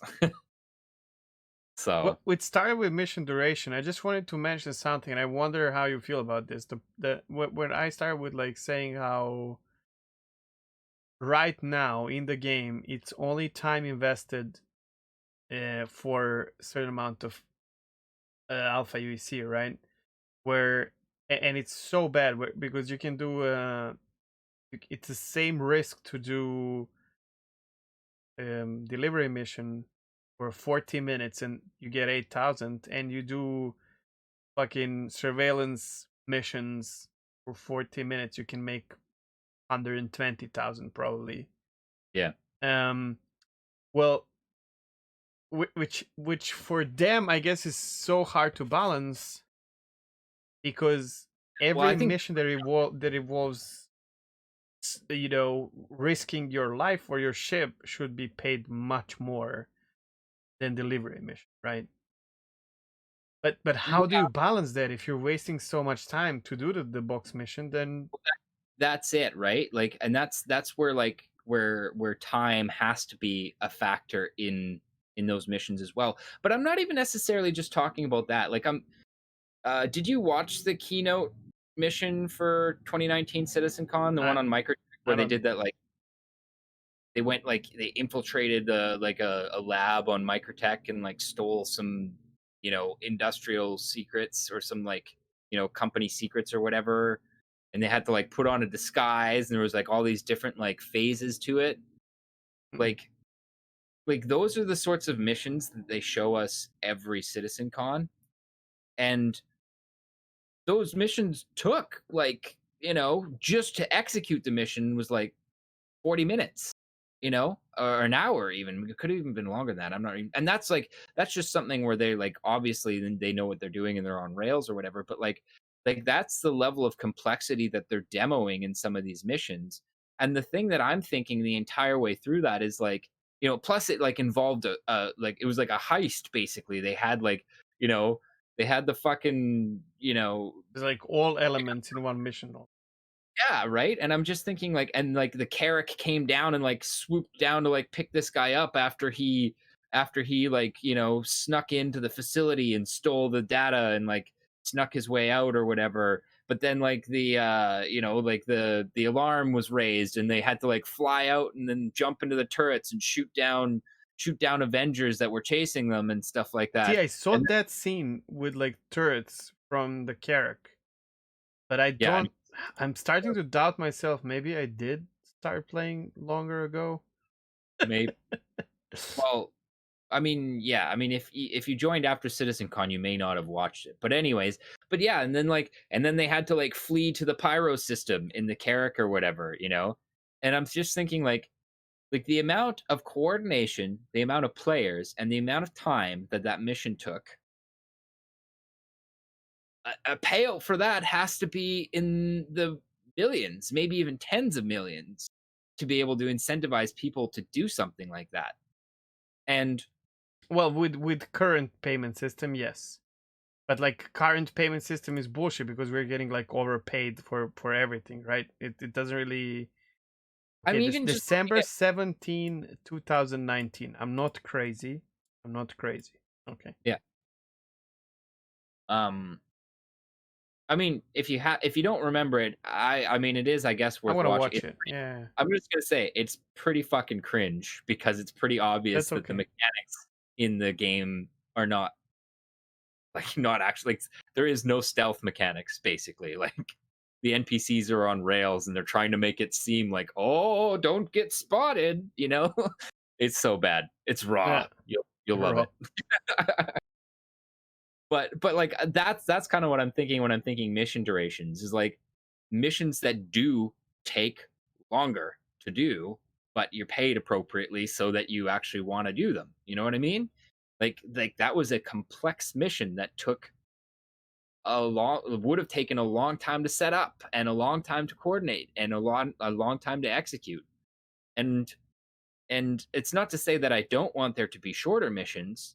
I think there should be shorter missions as well, but man, I The tr- really would like some missions that were more involved, that took longer, but I was able to do without feeling like I'm wasting my fucking time because I could just be hammering out, Yeah, Camera. but think. Okay, let me wake you up to reality. Okay, so missions like this can be one-time thing because Mhm. you know what I mean. Like the Gando. No, what's the name? The Kovalek Station one. Is that Gando? Yeah, Right. yeah. So you do it once, maybe twice, and you don't really want to do it again, and they can't reproduce another mission with the same stuff, right? So these Mm, are specific story missions within an MMO that will give you part of the oh, storyline or okay. something Maybe specific, right? this one was, but the Citizen Con before that, the one where you do the Hurston satellite mission, that was them kind of talking about how their dynamic mission system, what they're aiming for, is for the missions to be able to so like you accept a mission to go pick up uh that chip out of the satellite, but the mission isn't always necessarily going to be that simple because their dynamic mission system is going to automatically determine right as soon as you accept that mission whether or not the chip is even there, and whether or not there's an additional phase that happens after that mission where you have to go potentially to find out who took that. And it's supposed to basically, the way they've described their mission system is they want it to basically have a bunch of different pre-programmed scenarios, and then every time you accept the mission, the mission system determines, okay, well, this mission is going to be this piece over here, this piece over here, this piece over here, this piece over here, and then hook them all together. There's your mission.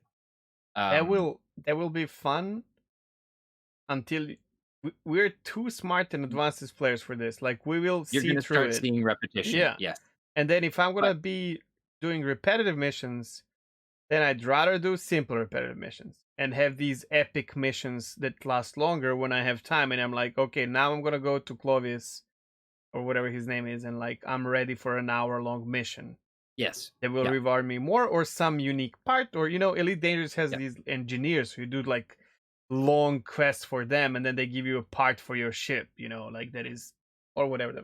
I didn't do them, but like I know, yeah. like something like that.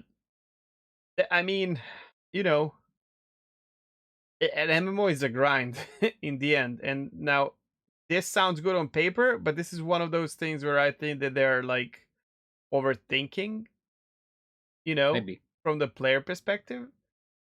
Where yeah, because if they're all like that, then you're gonna be like, oh No, no, no, no, no, man, no, I no, gotta no, do the no, no, no, mission no. again. No, and to be clear, again, and I said right at the beginning, I want there to be short missions, but I I know. also want there to be these longer missions so that I can just break it up. You know what I mean? So instead of just like jump, bounty, bang, bang, bang, bang, blow people up, step next mission, jump, bounty, bang, bang, bang, bang, blow people up, done. Like something to just break that fucking monotony. I have an But idea. I'm just gonna switch the server because I'm getting that when you're talking and I'm talking and I mute you kind of and whatnot. I think it's still happening. Um, here's the like this is Imagine. talking, you're talking, I'm talking. I can hear you, but Yeah. if I'm yeah Okay, so it's still doing that thing. yeah It's weird because it's not doing it on my end now, I which know is it usually I does it just on my end. I just Discord. Yep. So Glad we didn't have in-game VoIP. yeah, imagine. Maybe it's gonna be better, and one day we're just gonna do the podcast from Mako. I told you. Yeah. You're laughing about that, but who knows? With direct implementation to YouTube. Yeah, yeah, yeah. So hear me out. So the game is supposed to come out with like 5 planets, right? Roughly. That's like the 5 last, systems, yeah. yeah, 5 systems. But we have hundreds of systems. Mhm, So let's say each planet has, or sorry, each system has 3, 4 Gando type station missions, right? mhm.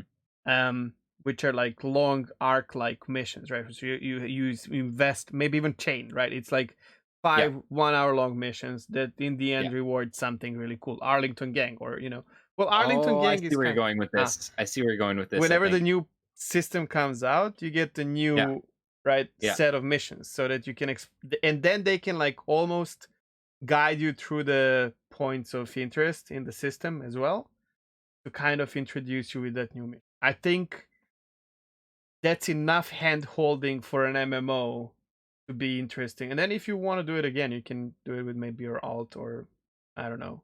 What do you think about it? Uh, that's interesting. I mean, personally, I still want them to try to get the dynamic system to the point where it can.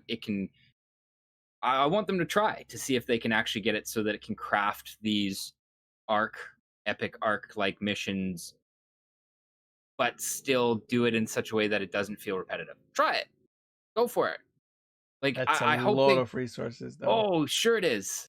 But you know what? Like that's the entirety of this game, man. The entirety of this project is like be ambitious. Try to do Well, crazy shit, sure. It's just you know? again, But I can't if they judge this can't, properly. well yeah, because 'Cause ultimately we don't know.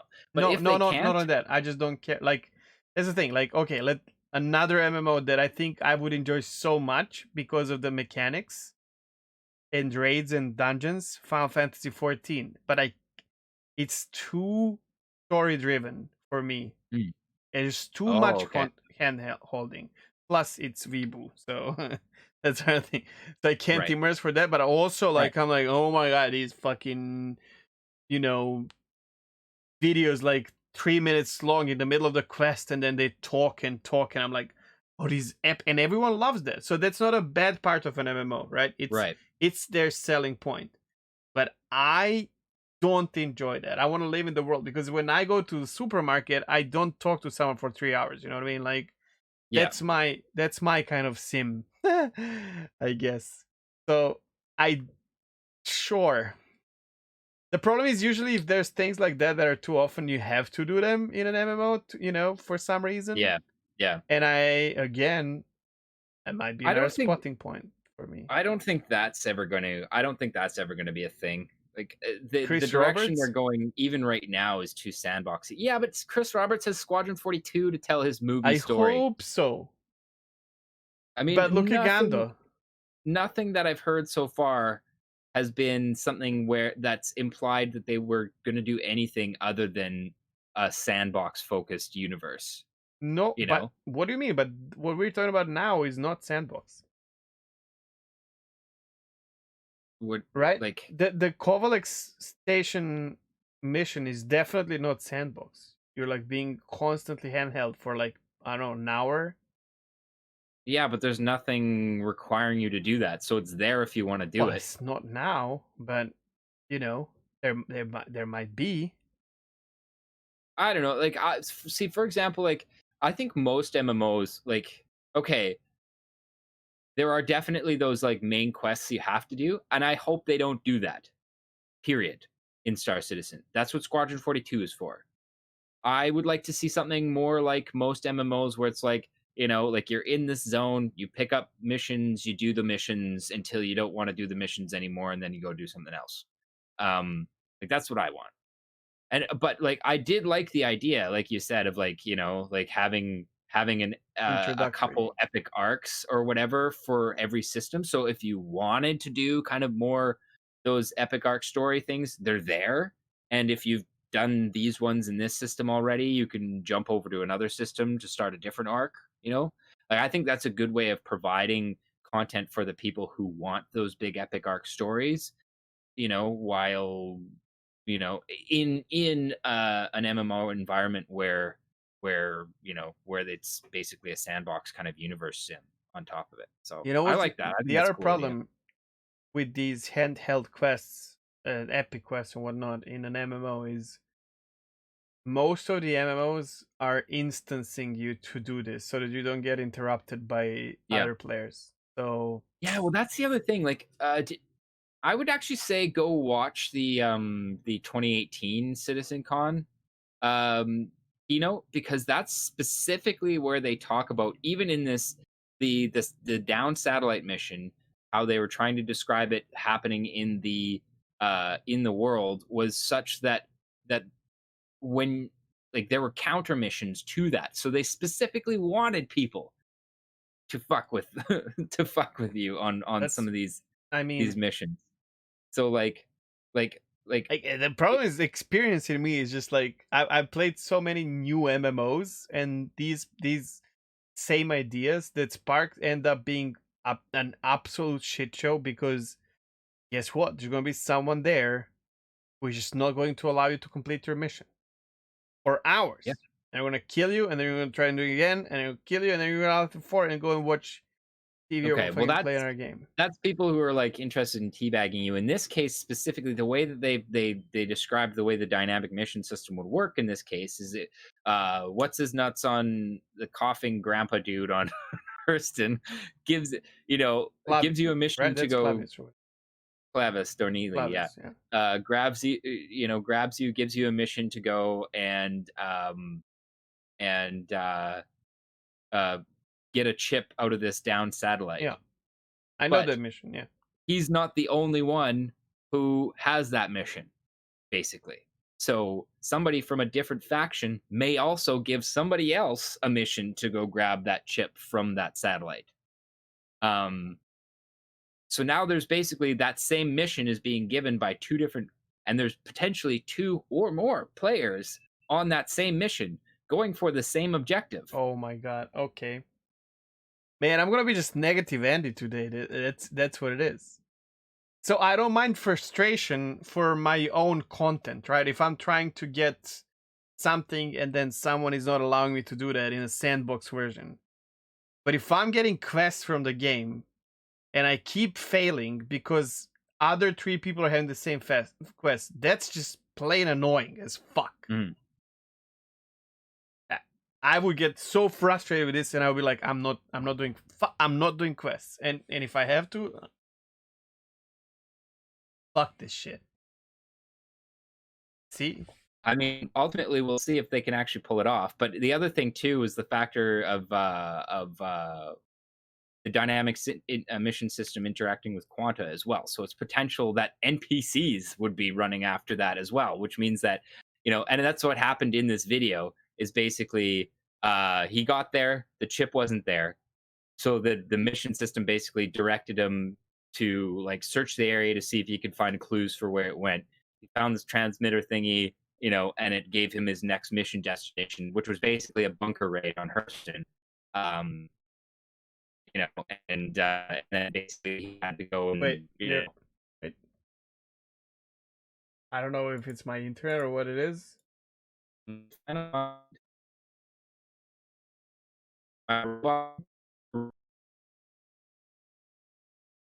Test. Test. Okay, we're good. It was a server.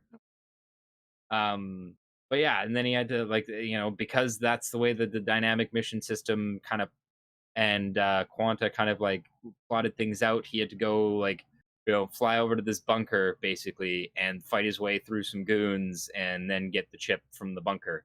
Is it me, or is this like something that you would expect in a single player game? Yeah, potentially. And that's why I mean this what remains this it really depends on if they're able to actually pull this off with the dynamic mission system. But that seems to be the way they're intending to go with these more epic arc things, is that it's not just you have this mission in isolation. It's this mission exists in the world, and it has multiple possible end states and multiple people who are potentially giving the mission. And it could potentially end up in PvP. It could potentially end up in failure. If that's an optional thing with solid reward, sure. Yeah. Well, that's the thing, right? And that's where the mission durations versus pay thing comes in, because again, mission like this, I'm not fucking doing that for 20 grand. Well, I'm not doing that for anything unless that's what I hope for. Like something like that, that's okay. It's cool that it exists. Maybe I'll do it once to see how it is, and I'm done. But I know it's gonna piss me off, and I don't want to put myself into that position. And it's not being pissed off in a way where I get the kick out of it and near death or something like that. It's just tedious repetition, or missing out because someone has faster ship or got the mission before me, or something like that. And it's just for me. But if it should be in the game, if they can pull it out, I don't care. Just if they don't make it so that it has that one component that you really want for your ship because it makes you better. If it's just money and I have another way to make money, sure, I don't mind. The way I look at this too is that like I would like to have a mission log that persists longer than my game session too, right? So like if I got there and somebody got there before me and took the chip or whatever, I still have that mission, potentially. So it's something I could basically shelve and decide to continue later, potentially trying to track a player down, potentially trying to track an NPC Yeah, down or but the something like player that. will give in the chip, right? And then what? You use the same mission Then for a chip to respawn? or maybe you have to go get the chip from the person who has it. That's the other thing. Like the way, and again, like the more I talk about this, the more it sounds like crazy imagined territory. But like, like they talk about the dynamic system, like generating multiple phases to something. So the player handing it in gets paid because they did it, but that potentially just generates another phase of the mission for you, which is now this guy has the chip, you know, and he's storing it in this facility and it's guarded by these goons. Go get it, I mean, you know? potentially, I can see that being possible, but there's a reason I play multiplayer games, and I don't mind having something like this. As I said, as long as it's optional, it sounds good. Not my cup of tea. All right. But if it's good, I mean, I will try it once, and if it's or I will see it on YouTube, or something like that. And if it's good, I'm gonna say it out loud, like fuck it. They pulled it, and it looks good when it succeeds, and hey, amazing. We can, or we can do it now. It's up to Nah, you. Okay, we're at 3.5 hours and we got some questions. we're at 3 hours, 3 hours 5 minutes. Oh, That's what I'm saying. It's up to you. well, but if I start talking about Vasmir thrusters, it's going to trigger you again. I'll just let you. This is your thing where I can ask questions. This is more of like science part than you think it's gonna trigger me. Nah, just go for it, man. Well, because it involves fuel and different It's kinds of okay. It's fuel. different. It's not. It's go for it. Okay, Okay. well, okay. We've imagined the shit out of a lot of stuff. Um, and we've had a domestic dispute in on in live and recorded videos. So you're welcome, everybody who's here. um, Next section is usually the absolute zero effort science section, um, and yeah, I talk about stuff from a science perspective, not being a scientist, stuff that um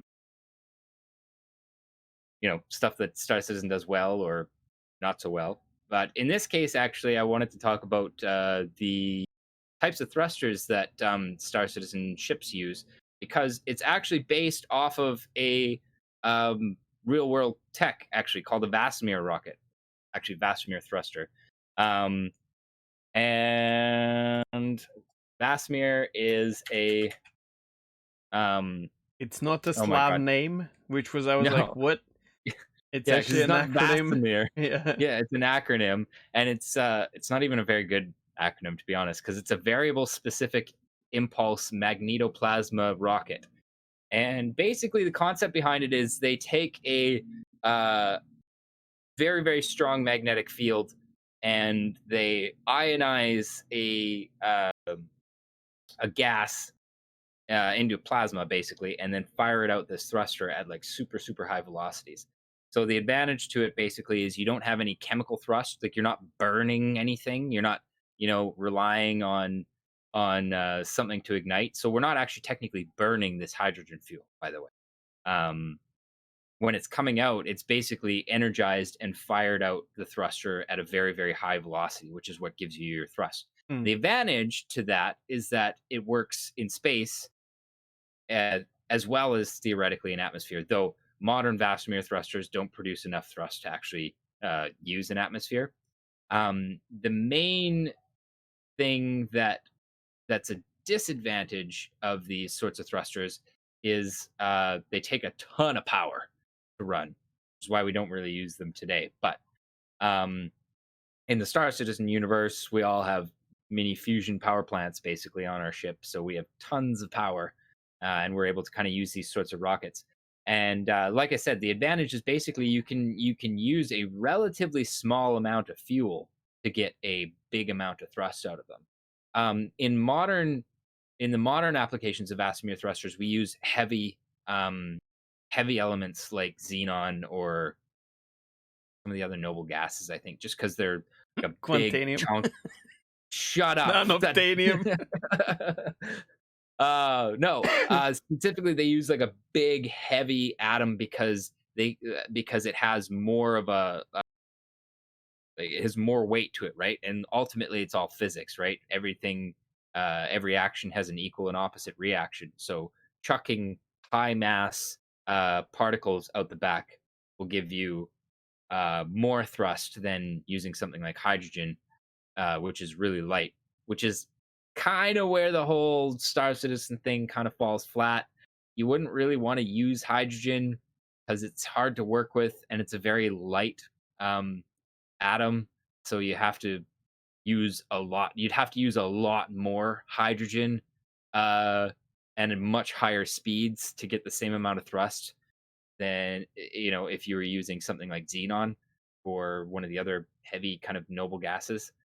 Um, but I guess the advantage of hydrogen is it's fucking everywhere. Like, Yeah. you know, um, super common. So in Star Citizen, they use hydrogen for some reason. But So and that it again, can be not to scoopable, or probably that's why, because you have it well, everywhere, because right? it's so common. Yeah, yeah. And you're already like you're gonna have hydrogen on board anyways to fuel a fusion reactor. So, um, I just feel like having fuel scoop mechanic on every ship, like not fighters, but like every ship with like interior. I just feel like at some point there was someone who was with me on this. Like, we don't want people to not be able to fly their ships. If you're using, you know what I mean? fuel fuel scooping, at least as far as I understood it from the earlier days, was always supposed to be more of like an emergency thing. You know, It, so it like in is. a pinch, you could maybe scoop enough fuel to limp yourself back home Yeah. or to be able to use your thrusters. But if like it's not something you can rely. It's not going to keep your tanks topped up, for example. If you're flying No, through it's not atmosphere. going to. But you can stop in and do something, right? In space. Well, this is the So other first of weird all, thing because you can fly without VTOL, right? No VTOL, sorry, decoupled, which will which will yeah, get let you. you coast, which is like which is how you'd have to do it, to be honest. Yeah. Um, because you'd need to be able to move through something in order to scoop. Yeah. Um, Well, in game you which don't have to right now. Just park and you can just sit. yeah. Oh, okay. At least it was like that with my 315. Hmm. Which would that would make sense, for example, if you were in an atmosphere with hydrogen in it, if you just like set down and your ship just like basically scooped in air and pulled the hydrogen out But of I it. was not in the atmosphere, right? Yeah, I was in space. that doesn't make Again, so much I'll sense. find like probably not, Yeah, it yeah, doesn't matter. exactly. Yeah. Um, but like, this is the other thing. Like, there's a common misconception that space is empty, but it's Hmm. not. Like, hydrogen is everywhere. Mm. It's just really, really spread out. So if potentially you were using big electromagnetic fields to pull in hydrogen gas, like you could do that just coasting, even through quote unquote empty space. You wouldn't get a lot, but Well, over if you're time you will get using it, right? yeah, but if you were using fusion rockets and or a fusion power plant, it would probably be enough to keep you ticking over, or at least in the game it would. In real life, it wouldn't. They've Mm. actually done the math on this already because there was an early interstellar uh, ship that was designed. It was the bus. I think it was the Ram Scoop. It was a concept for like for like how using fusion rockets, could we get a ship from our solar system to like some of the closest other solar systems out there? Um, and one of the proposed methods was to use a ship that used fusion rockets and use these really, really big electromagnetic fields to pull in uh, molecular hydrogen from deep space and then burn it in the fusion rockets to keep them Continue. going. Yeah. But what they found after analyzing the math is that the resistance that you would be getting from that big electromagnetic field pushing on all that hydrogen would basically slow you down Mm. to a point where you'd be using more energy to push yourself than you'd be getting from the hydrogen you're scooping in. But that's because we don't have nanotechnology. Well, yeah, that's exactly it, right? This is space magic, and you just have to accept that it's Yeah. space magic because like it's Oh, it's loosely based probably rather in. Xi'an or something like that, right? Not Pano. Well, I'm yeah, Well, whatever. something Yeah, space space magic. magic.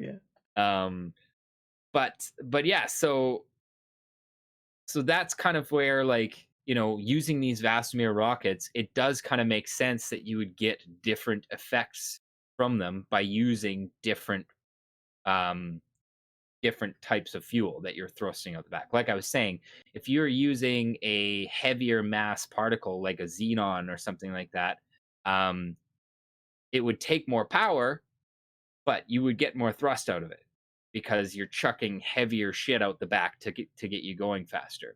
So that's kind of where, from a scientific perspective, anyways, the different fuels having different effects, at different costs does make sense, given that particular technology. Or it would make sense in real world at least. Yes, yeah. In a real world thing, it would make sense. Um, I, but I'm yeah. I'm totally okay with gamifying that part. Yeah. Okay. Okay, there you So go. so There's a wait, we zero we effort side know sector. that like are we using actual Vasmir Yes. tech in Yep. Star Citizen or something that was like is Vasmir technology like base like engine from Oh, 20th century that we yes. like That. advanced kind of over the years. Advanced. Okay. Yeah, because like I said, the thrust that a Vasmir rocket puts out right now isn't enough to Gotcha. Yeah. lift something off of a What about planet. do you know if like alien species ships are using the same or not? Like Banu's, you don't know, probably. I don't know. Okay. All we know basically is from CR that that's the type of energy, or that's the type of engines that these ships are using. I don't really Plasma rockets. understand when we're talking about this. I mean, it's quantum, but it's different. But it's like you know what I mean. It's somewhat related. It's like why would certain ships have different effects when jumping through quantum? Oh, Because it's really just flare, but like it's strange if it's just flare. It doesn't really. I mean, makes from no the way sense, right? they've described from the way they've described things, it doesn't really make sense that you would have like a green effect when you're in a Banu ship. Yeah, it's Like not only I guess Banu though, right? like potentially if they were using a different method to compress space, you But we are know. not. Okay, so for those who don't know, because not many Yeah, people know this, but certain ships have different quantum jump effect. So most of the ships have the same, like very, I don't know, like Star Trekky, Star Warsy, you fly through stars, right? they did clarify that though, that's temporary. Okay, Eventually it will be tied to the drive itself. okay. But certain ships, like Bano Defender, has like green web-ish Yeah. effect, different sound as well, if I'm not wrong. Yeah. And Tavern, what's the name? Dropship. Uh, Prowler? huh? Prowler. Yeah. Prowler? Prowler has even different effect. I don't know about the I birds. I think it's the same as the Talon. I Maybe don't Talon know. has this. I did not pay attention. I don't fly alien ships. But these ships are using same jump drives? as any other Yes. ship, right? And they Yeah. they have different. It's cool. Listen again, for the sake of gamifying, it fucking looks cool, right? It does. I don't really care about these things. It's fine, but it's kind of strange. I don't think there's like an actual explanation behind why would they have different jump effect. No. But it would be cool if different engines or different fuels, if they decide to go that route, it would be cool if that actually made your drive plumes different. Yeah. Okay. You know, so like It would be like different speed or something, not color, right? sorry. Like it would be a different speed effect. You know what I mean? Like, would it really Or are change we the still talking? color or Are we talking quantum or are we quantum? talking Yeah, thrusters? as in Oh, like speed of animation or something like that oh yeah, yeah. Okay, within. I don't know about that. I'm talking about like your regular thrusters. Like it would Oh, be cool. It'd be cool if like if you change those, you get different drive plumes or something like that, sure. or change the fuel in them, for example, too. So, like let's just say it's a fuel thing. Like if you're burning like this fuel, like the flames that are coming out the back are red, but if you're burning this fuel, they're purple or something like that. Um, Yeah, that would be okay. that would make sense because like Yeah, Elite different. Dangerous has that as flair. You can buy it for real money and change the Oh yeah, way your okay. thrusters. Hmm. It's kind of stupid, but Monetize how you can monetize, I guess. Like yeah. you So know, okay, so buy different fuel, or different engines. for real money. Oh God. You just said it. Monetize the way you want to monetize. Let's hope Well, not. Well, I mean, we never know. Listen, in that case, like that's just a flair thing, right? Like it's simply cosmetic, and that's why I don't let, have a problem with it. let's hope so. Okay. But yeah, Do we have any questions? I think yes, we have some questions. we have some questions. So I'm gonna have to tweak my. I'm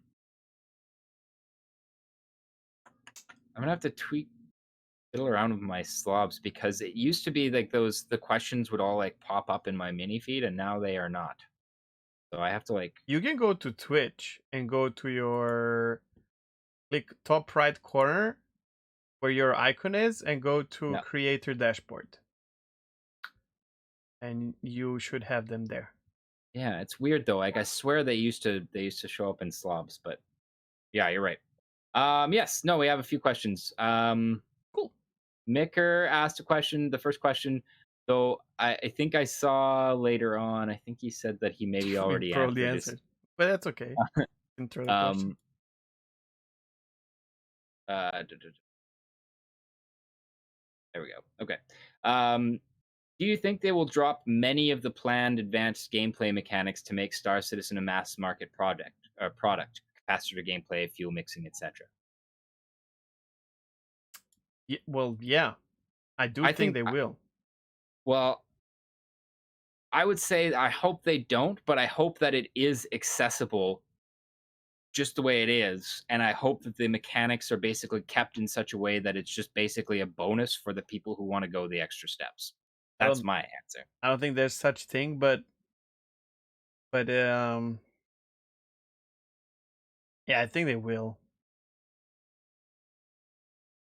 Uh, It's possible too that it would happen like like later on too. You know what I mean? Like if they went super simmy or whatever and super complex and accessibility was an issue and their bottom line started to suffer. I mean, what option do you have there at that point besides like making it more accessible? It's either that or go out of business, right? yeah. Well, yeah, I don't know. I mean, that's a problem for if and when it happens, right? But it could definitely be a thing.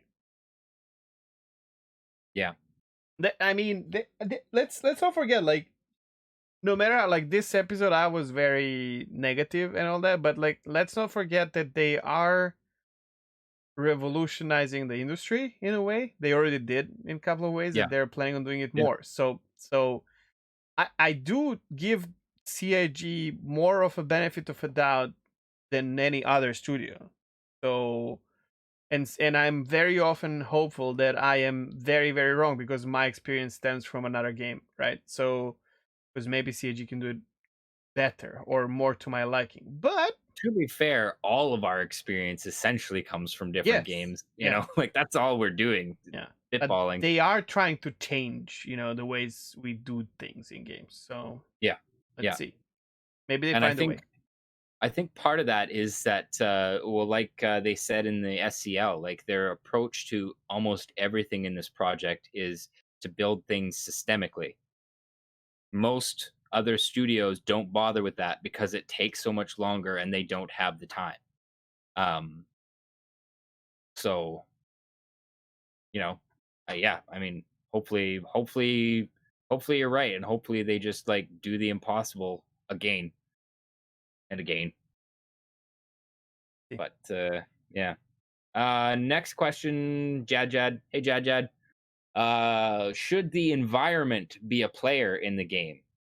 Um, Nutrition as well as atmospheric effects. So I think what that's saying is like, should the environment be like something? Well, I guess that's in PvE, player versus environment. Or I, environment affecting your gameplay.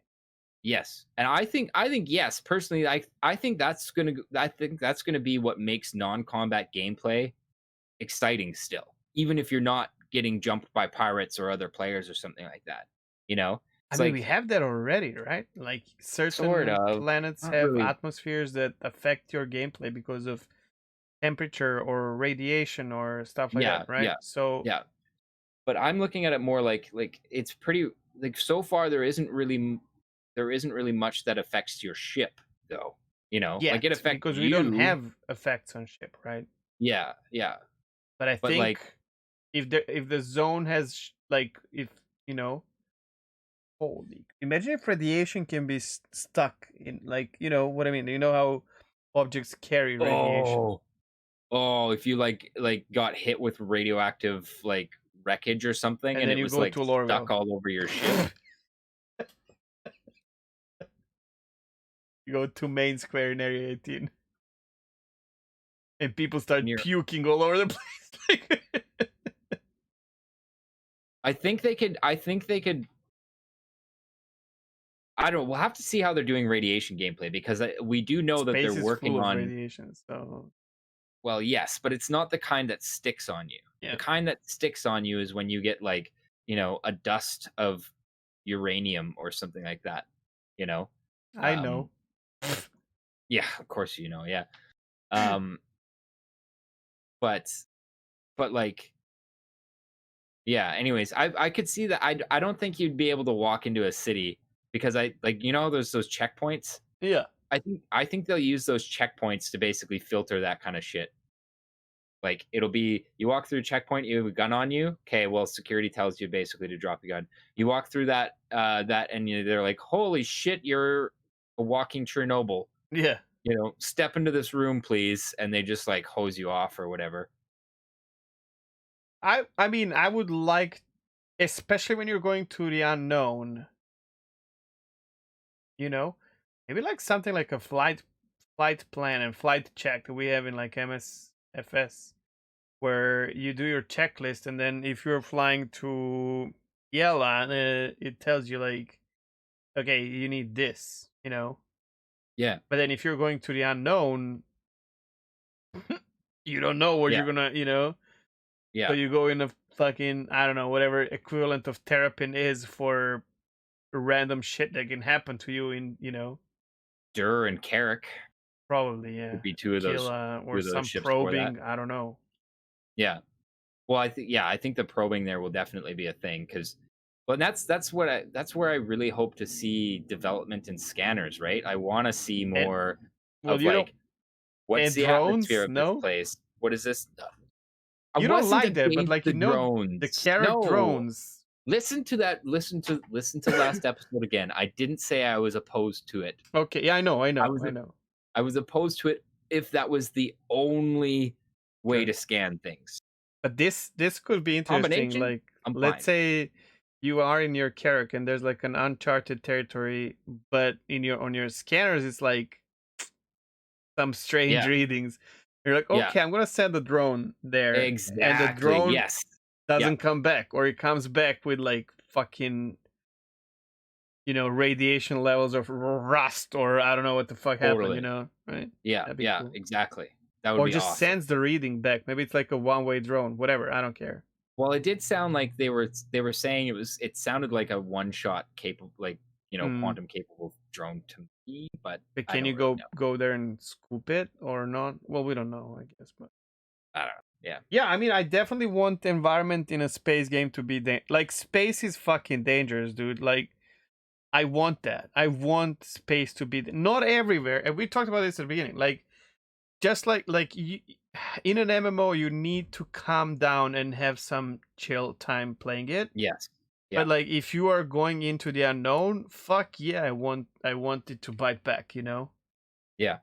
Yeah, for sure. And on planets and stuff like that too, man. Like, Mm. okay, there's wind right now, but it's like it doesn't come across well in a ship. But absolutely, I want to be like, coming down to Lorville and it's fucking windy and I'm having to fight with the controls, even when I'm just running cargo. You know what I mean?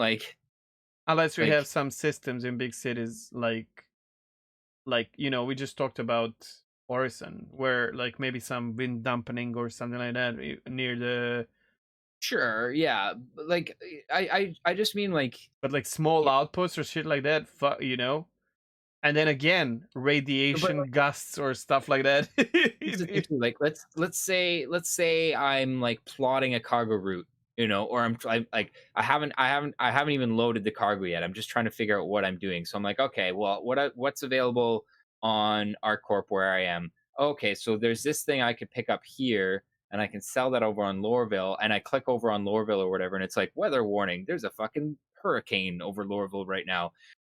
Oof, that'd be cool. Like, so maybe I'm like, maybe either I'm like, all right, well, strap in, boys, here we go, this is going to be a rough one, or I'm like, I just feel like something chill right now. There are I'm just drink going to haul coffee. it to Everest. Yeah. I'm just going to haul it to Everest Harbor instead, and somebody else can move it down to the planet later on. You know Mm. what I mean?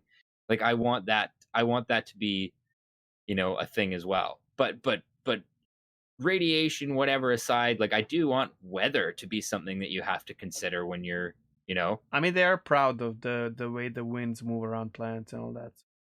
yeah, it's just Also not very rain well. and whatnot. It's not, but they are definitely working on that as one of the big Yeah, features, right? So yeah. But I think that would be sweet. I mean, that's the thing I liked too in like flight sims and stuff like that, was just like, like that butthole clenching moment where it's like, all of a sudden your craft like lurches sideways and you have to like can dude, try to they wrestle it like back. And Microsoft Flight Sim. I don't even know if I want you to try it because it's gonna spoil you forever. But you understand, like if you're flying above a tall building, it changes yeah, the way the yeah, air flows. Not to mention yep, mountains or yep. oh Turbulence and all that yeah, kind of stuff. there's Yes, all of that, and it's crazy yes. good. And then you And have real time weather, right? So I don't think it'll get that crazy in Star Citizen, but I hope it's something, Like, I hope there's a I mean, little by bit. the time Star Citizen comes out, that might be a worldwide tech Yeah. that Microsoft or Asobo Studio, which is making it with Microsoft shares. I don't know. Who knows? Yeah. But it Because might like be like even that would be too simmy. Like I don't want to have. I like playing Microsoft Flight Simulator 2020, but I don't want that to be Star Citizen because that's yes, way over the top I agree. for I an agree. But MMO. I still think like if there's wind or a storm or something that you should have to fight with the controls a bit, Or have an opportunity to avoid it, Yes, exactly. going Yeah. longer route or whatever. Yeah. Or just waiting, you But know. I don't know, Maso. We don't have GPS. We don't have compass in 2951. So I don't know if we can track storms. Sorry, bro. Actually, speaking of that, do you know that company My Radar? You ever heard of them? Yes. You know how they were like how he had like the app so you could like actually like zoom in and like see the stuff on different moons and stuff Yeah. like that from. Yeah. Hey, well, can't remember where I heard. I'm gonna have to go find it. But they are actually working with I know, CIG I've heard about that. on weather. And like so if they're actually working with CIG on that, I absolutely could see like weather data being something that we can eventually get, as we're flying in, maybe before we're flying in or whatever, so like wind speed and all that kind of shit that'd be cool, man. I'd like that. There's a website that I'm using. I got it from Rev. It's called Vindy. And that's something I'd like to have. It's like literally weather forecast data from everywhere and anywhere, and you can see like anywhere in the world that there's any Mm, kind of tracking, like, well, like everything, absolutely everything weather. I'm gonna send it to you. You're gonna love it. It's cool. insane. It's so much better than like if you want to know what kind of a weather to expect or what kind of weather is happening somewhere. It's so much better than like checking on TV or fucking websites. It's holy shit. If we had something like that, then we can have hydrometeorology as a Oh as, geez. Okay. Maybe too far. Maybe too far. as a hey, you want fuel? Duh. I'm kidding. I'm Right, because that's kidding. the next logical step. I mean, what the fuck is science going to be anyways? So I don't know. Yeah. Wow. Yeah. It's gonna be drugs. I think it's gonna be sample collection and It's gonna be like like fucking scanning. Reliant Sen. That is one of my favorite ships. Is not my, if not my favorite. It's gonna be a fucking meth lab. I I'm don't think telling you, so. man. I mean, I think that'll be one aspect for sure. But like I think like especially for something like the Sen, like that to me strikes me as a ship that's like supposed to go out places and collect stuff and bring it back to the lab to like analyze. That's What do you mean? that's You have that's lab on board, literally. that's what I mean. Bring it back Oh, to your bring back lab into in the the ship. Sen. Okay, wait, wait. Yeah. Yeah, but it's like it's one that you're supposed to get basically I land and then go wish. out, and collect stuff with I don't know, maybe a sample gun or Well, with something. multi-tool, what the fuck? Of Yeah, course. something, yeah. Or even just like picking shit up off the ground and stuff like that. Oh And I yeah, think also there's probably going to be like cataloging stuff. It'll be like like in No go Man's Sky. here like a little bit like No Man's Sky, yeah. Something like that. I could They see that. they're implementing that in ED, I think, with those. Yeah, it's like xenobiology or something. I Yeah. I keep seeing that as like video titles, but I haven't actually got around to watching it. I'm having a little bit of buyer's remorse about buying ED Wait, why? How much do you pay because for I'm it? kind of like, well, $6? I don't think. Well, maybe it was $6, but even then, I'm just kind of like, am I ever gonna fucking play this game? I Let's don't play it. know. I don't know if I want to. That's the problem. I don't know. We'll see. It's I hard for mean, me to right think outside of now, Valheim right now. yeah, So that's the thing. But one day, Valheim will, like, yeah. you're gonna Well, grow out of it. I'm getting to the end of the content. So There you go. like, No, I mean, I think it's really important to play ED as a Star Citizen player and content I creator to think know so what's happening. too. But I don't want to play it because I have to, you know what I mean? And right now I just don't want to. Well, So, don't play it. It was $6, bro. Let it stay in yeah, your library. Is it itching? it's true. No. Uh, Yeah. That's the problem. All right, we have one more question, right? Oh yeah. Hold on. Switch tabs. I think I can find it. Oh yeah. Jad again. Is consequence quote not fun? Doesn't consequence define the value of the reward? I mean, I think consequences can be not fun. I It, think it is very possible to have things yeah, to a point where it's punishing and it's not a game anymore. it's it's the tediousness of the consequence that becomes And at the a same problem. time, the size of the reward based on that sort of tedium too. And that you're right. Actually, I think that's a good way to put it. It's like when the consequences become tedious more than like exciting. You know what I mean? Yeah, for me, definitely. And after the whole episode, it's probably gonna sound like I'm not like that, but I am.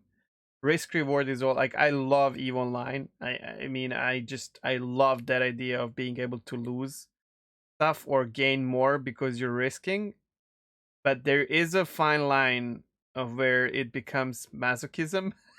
Yep. And it makes you quit the game, and that's a big Yeah. problem. And then keep in mind, You not know, that's hmm? I was just gonna say that's one of the reasons I never got into playing Rust. Like the Rust looked cool. It looked like, oh, this would be something that I was interested in, but I just kept hearing all these fucking horror stories about like how punishing the PvP was Hmm? and like just how vulnerable you were to You can play Rust more than without troll. that. I would say trolling actually. Yeah, like just vulnerable to trolling and I was just like It's I don't know if I brutal, want to play dude. that. You Yeah. wake up with your rock, and someone comes and kills you with a sniper, and you're like, okay. And then you invest like 10 hours into making a bow, and then someone kills you with a sniper that flew with a plane, basically. And you're like, okay, now I have to start over. Yeah. And Yeah. then you make a See, house, and then you stash something into it for a restart, and then someone kills you, and you go to your house, and someone broke the door as and stole everything. yeah. It's Yes. brutal. But you can play on servers that are like new player friendly and start, or no PvP and stuff like that, where you can like have your time Learn the to game. understand how it works. Yeah, Yeah. but it's very Yeah, but brutal. but like that level of punishment to me is beyond consequence and that's just like that's brutal. And again, I think a lot of that for me comes down to like we were talking about with quicks. Like if I spend 10 hours crafting a bow and some jackass with a sniper rifle kills me and then it's game over, like that at that point it's like, man, I don't have the time to deal with that shit, like But it's I also not fun yeah, yeah, for majority of people. I I might be an yeah, idiot who enjoys that, but I also understand that if I'm playing a game on my own or with like 100 other idiots like me, it's not going to be a fun game. We need yeah, Yeah, we talked about this multiple times. Like the meat of the MMO is casual player, and you need a casual player. You need yeah. a casual Honestly, I remember way back in the day when Mike was doing something on insurance and stuff like that, and hearing him like he's played like die hard punishing MMOs basically Yes, from from when he started gaming. he plays Ultima And Online, I think, which is yeah, and like to hear him talk about like how he doesn't want components insurable or in that ATC he didn't anyways, and he wants them to just be like, nope, you're shit out of luck. Everything you put on the ship that's not covered by the hull insurance, you know, like is gone if you die or lose it or whatever. And I'm just like that to me is too far. Like I'm okay with the odd component that's like super good and custom or something like that. I'm okay with that not being insurable because I know, well, we already had this conversation, yeah. but like I will but agree like with Mike. but all of the components going like completely, Yeah, I that's agree with that's too Mike far. because, well, I want you to be able to ensure some things, but not Yes, like everything. that's it. I'm But okay with you are not paying going to extra insure it. That's the insurance. problem. Let me tell you something. You are not going to invest your money into insurance because you will be like, man, I insured this ship 4 times and nothing happened. Like, fuck this. I'm just wasting. I'm like, I'm killing my own progress with this. And No, then, this isn't my oh, first rodeo, bud. well, maybe not for you, but for majority of people, it's gonna be like that. But then, what I really want But it also is for the depends. game to allow a casual player to have fun in areas that are well protected. That's what I want. And You can be in a well-protected area being fighting PvE, yeah, NPCs or whatever, and yeah. you can still lose all your shit. Fuck you then. Then next time, don't lose your shit. Well, Don't go into and fight again, unprepared. like to an extent, I'm okay with that. If you didn't pay for the extra insurance, all right, that's on you. And but Okay, and fair. whether or not I pay for insurance, okay, that depends too, right? Like if I'm flying in my jalopy Cutlass with cheap ass Yeah. components on it, I don't give a shit. I'm not going to pay for it. But if I'm flying in my like kitted So, out Saber with like over $1 million worth of components on it, you're damn right I'm going to fucking insure well, that. no, because the Like, insurance for that will be so expensive that you will oh be yeah, like, right? So the way it works, like the way it works is like you're not insuring everything because it's ridiculous. mhm. Because insurance has to have like time frame on it, right? This is where LTI 6 months, a year, and stuff like that might come handy. You might not have to worry about that basic insurance that for a while. but that basic insurance is going to be cheap We don't according know. to We them. don't know. No, but Well, no, literally this question has been I asked know, but and wait. multiple devs have said I that it's going to be know, but minimal. we don't know how insurance actually works. That's the thing. Yeah. So if you're paying insurance for 24 hours, it might be cheap. If you're paying insurance for 6 months, Mhm. that might not be cheap. Like Oh, long 100%. long term. Now, what I would like to see something Eve has, but like tweaked to Star Citizen way of playing, is like, okay, for the next 2 hours, I'm gonna pay this insurance that it's half the price of my ship. But if I lose my ship, I get everything back. Maybe, because I know that I'm going to the fucking unknown, or I'm gonna go and I Or might you're meet going into some. combat, Yeah. Well, not any like, combat though. You will. This is our thing. Like usually, like I know if in Eve, I know if I'm flying my Drake, which is a ship, not yeah, I manufacturer. gotcha. That if I'm doing like level 1, 2, 3, or 4 mission, there is no way in the world that I'm gonna die and lose Yeah, my ship. Like it's yeah, so tanky that I always have enough time to run away. Right? If I'm doing 5, then there's like I don't know, like 20% yeah, chance for me to die. yeah. Well, and So that's all there is to it, right? It's like, like being able to ensure things situationally, yeah, sure, and especially if you have that kind of knowledge, like my Saber is kitted out, like from what I've seen as far as like the resistance levels in this system, there's minimal chance of me actually getting shot down. Okay, fine. You know, but if I'm going into a combat mission that's going to warrant me actually dusting off my kitted out fighter craft, chances are I'm going to insure it and damn the cost because it's better than me having to soak up and shell out, multiple millions of dollars in components. Not to mention, yeah. and the way it starts is like if you have that saber kitted out, and let's say that costs 4 million alpha UEC. I'm just like let's Yeah, yeah, yeah. right. Ballpark, sure. So I will tell you right now that until you have that much money in the bank, you should not even fly that saber. So the way it works, like because I know my Drake can go and do these 1 through 4 missions, and it's safe. Mhm. But I have to take into account a random moron Yes. that will Yep. risk their ship to kill my ship just for the lols, and Yep. and then I have to buy a whole new ship again with Yeah. all the kit. Well, honestly, But you it wouldn't even can't. necessarily in Star Citizen, it might not even be a player necessarily because there's always the chance that it's like, oh fuck, I just stumbled on this pirate kraken, It should like not be like that, really, because that fucks you up. Because that's the thing. Because the insurance itself, the full insurance, needs to be so expensive that you don't want to fly all the time with it. Otherwise, it's just bullshit. Like, then what? Then why do we even have that of a spaceman? Why do we have? It cannot. It has to like. It has to be an occasional thing where you're like, okay, now I have to pay because I'm going to a place where I've heard there might be a kraken. yeah, I can see that. Well, the other thing to factor in too would be mission payouts. Like if you're spending more on insurance than the mission is paying, Oh, you absolutely are. like What? What do you I mean? don't know if I agree with that. Oh, are you crazy?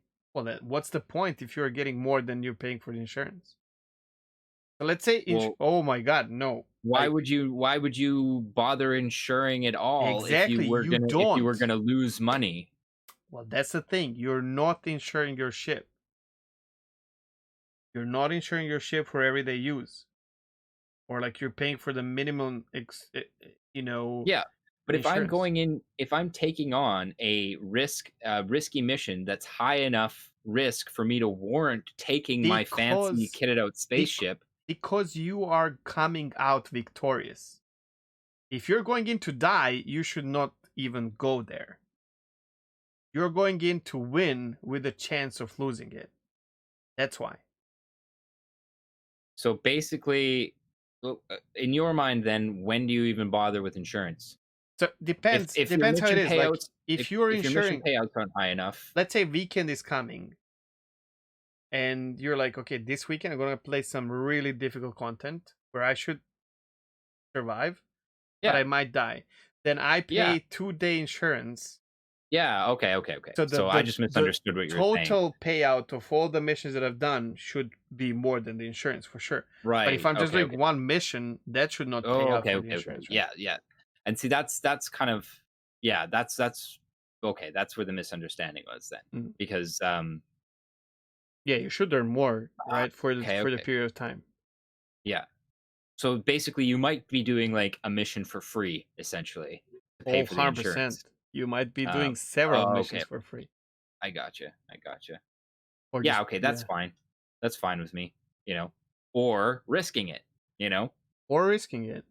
which is the way that it's going to happen, confirmed by Todd Pappy a 90% of couple. people will risk it. But that's Yeah. where the difference between a good and a bad player will be, because I will risk it if I have the whole other ship kitted out that I can Well, and sit if you have the into and go and you back have the into doing. confidence.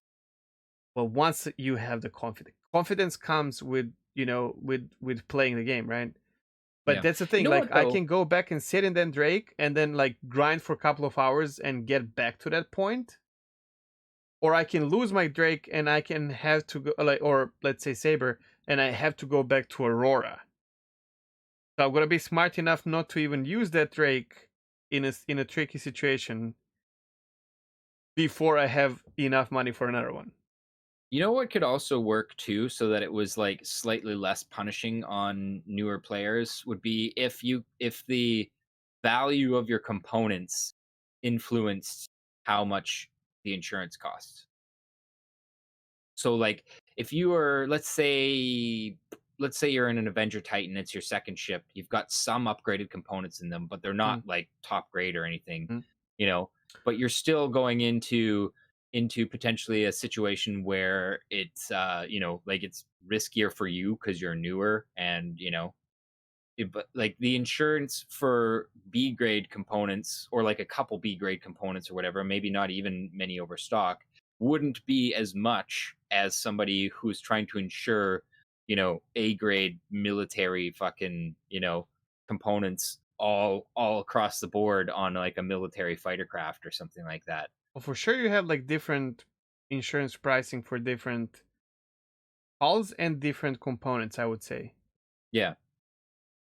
And then Cause like, probably your record as well. Maybe. So that's where I yes, see, well, because sorry, Eve does not do they like there's no yeah, your record. That's not a thing. But yeah. that's where I see Star Citizen maybe, They've hinted that yeah, that's the that direction they could want to be go. like a new thing that they bring into the game, right? Well, that's how that's the mechanic they proposed to like prevent Mm-hmm. insurance fraud, essentially. Yeah. To prevent people from just basically, And it makes sense. It makes sense. yeah, pop out a ship, buddy steals it, and then they go and claim another one, and then they bring it out and buddy steals it, you know. Yeah. And then each time basically that happens, your premiums go up and up and up and up to a point where it's just not financially viable. But I also think it's very important that ships such as like Aurora or Mhm. Mustang or like whatever at the time is a starter experience Yeah, are almost free to get and yeah, fly, and Yeah. literally no reward for anyone killing it. You know what I mean? So that you can always get back to that basic Well, experience. ultimately, like like there it wouldn't be like that's like I don't know. Like to use the Yugo example, how high of a target is that Yugo for thieves for the most Unfortunately, part? people steal it because Oh, because it's easy to steal, it's easy to not steal because and it's it's easy worth. to it's a tradable item because it's cheap to maintain. So it's viable Yeah. option to Okay. drive it around, right? So Okay. but yeah, that's the logic. Yeah, why would you? Yeah, that's the logic because you can just buy right the new one for, well, you can't anymore. But like if the car is so Yeah, cheap that it's not worth. Poverty is a fucked up thing, but in a that's normal true. world, Yeah. right, it makes no sense to steal Yes. In a normal world, somebody's Fiat Ferrari, Punto, right? yeah, is more of a target than than a Honda Well, Civic. no, somebody's Merc or Jag is, or Ferrari's too really flashy. because Ferrari there's only few, Yeah. so it's easy to find out who it belonged to. Wow. Yeah. Could be a rookie mistake though. Yes, I agree with that. Check it out, boss. Look what I just It's stole. And also the why boss is like like, you insuring fucking idiot. Ferrari, right, should not be like especially some new model or whatever probably should be like piss cheap compared to its price because I mean they're gonna find it. You know what I mean? Like how do you hide a What is fucking that? yellow? You know, it's like stealing a jet fighter. It's like, what the fuck Well, I were can you tell you thinking? right now that that logic doesn't hold up. No, okay. No, no, Ferraris are like any supercar, at least here in BC, are stupid expensive to insure because like you end up in a fender bender and it's like a $30,000 bill, you know. Yeah. So Oh the yeah. people who Okay, are that's true.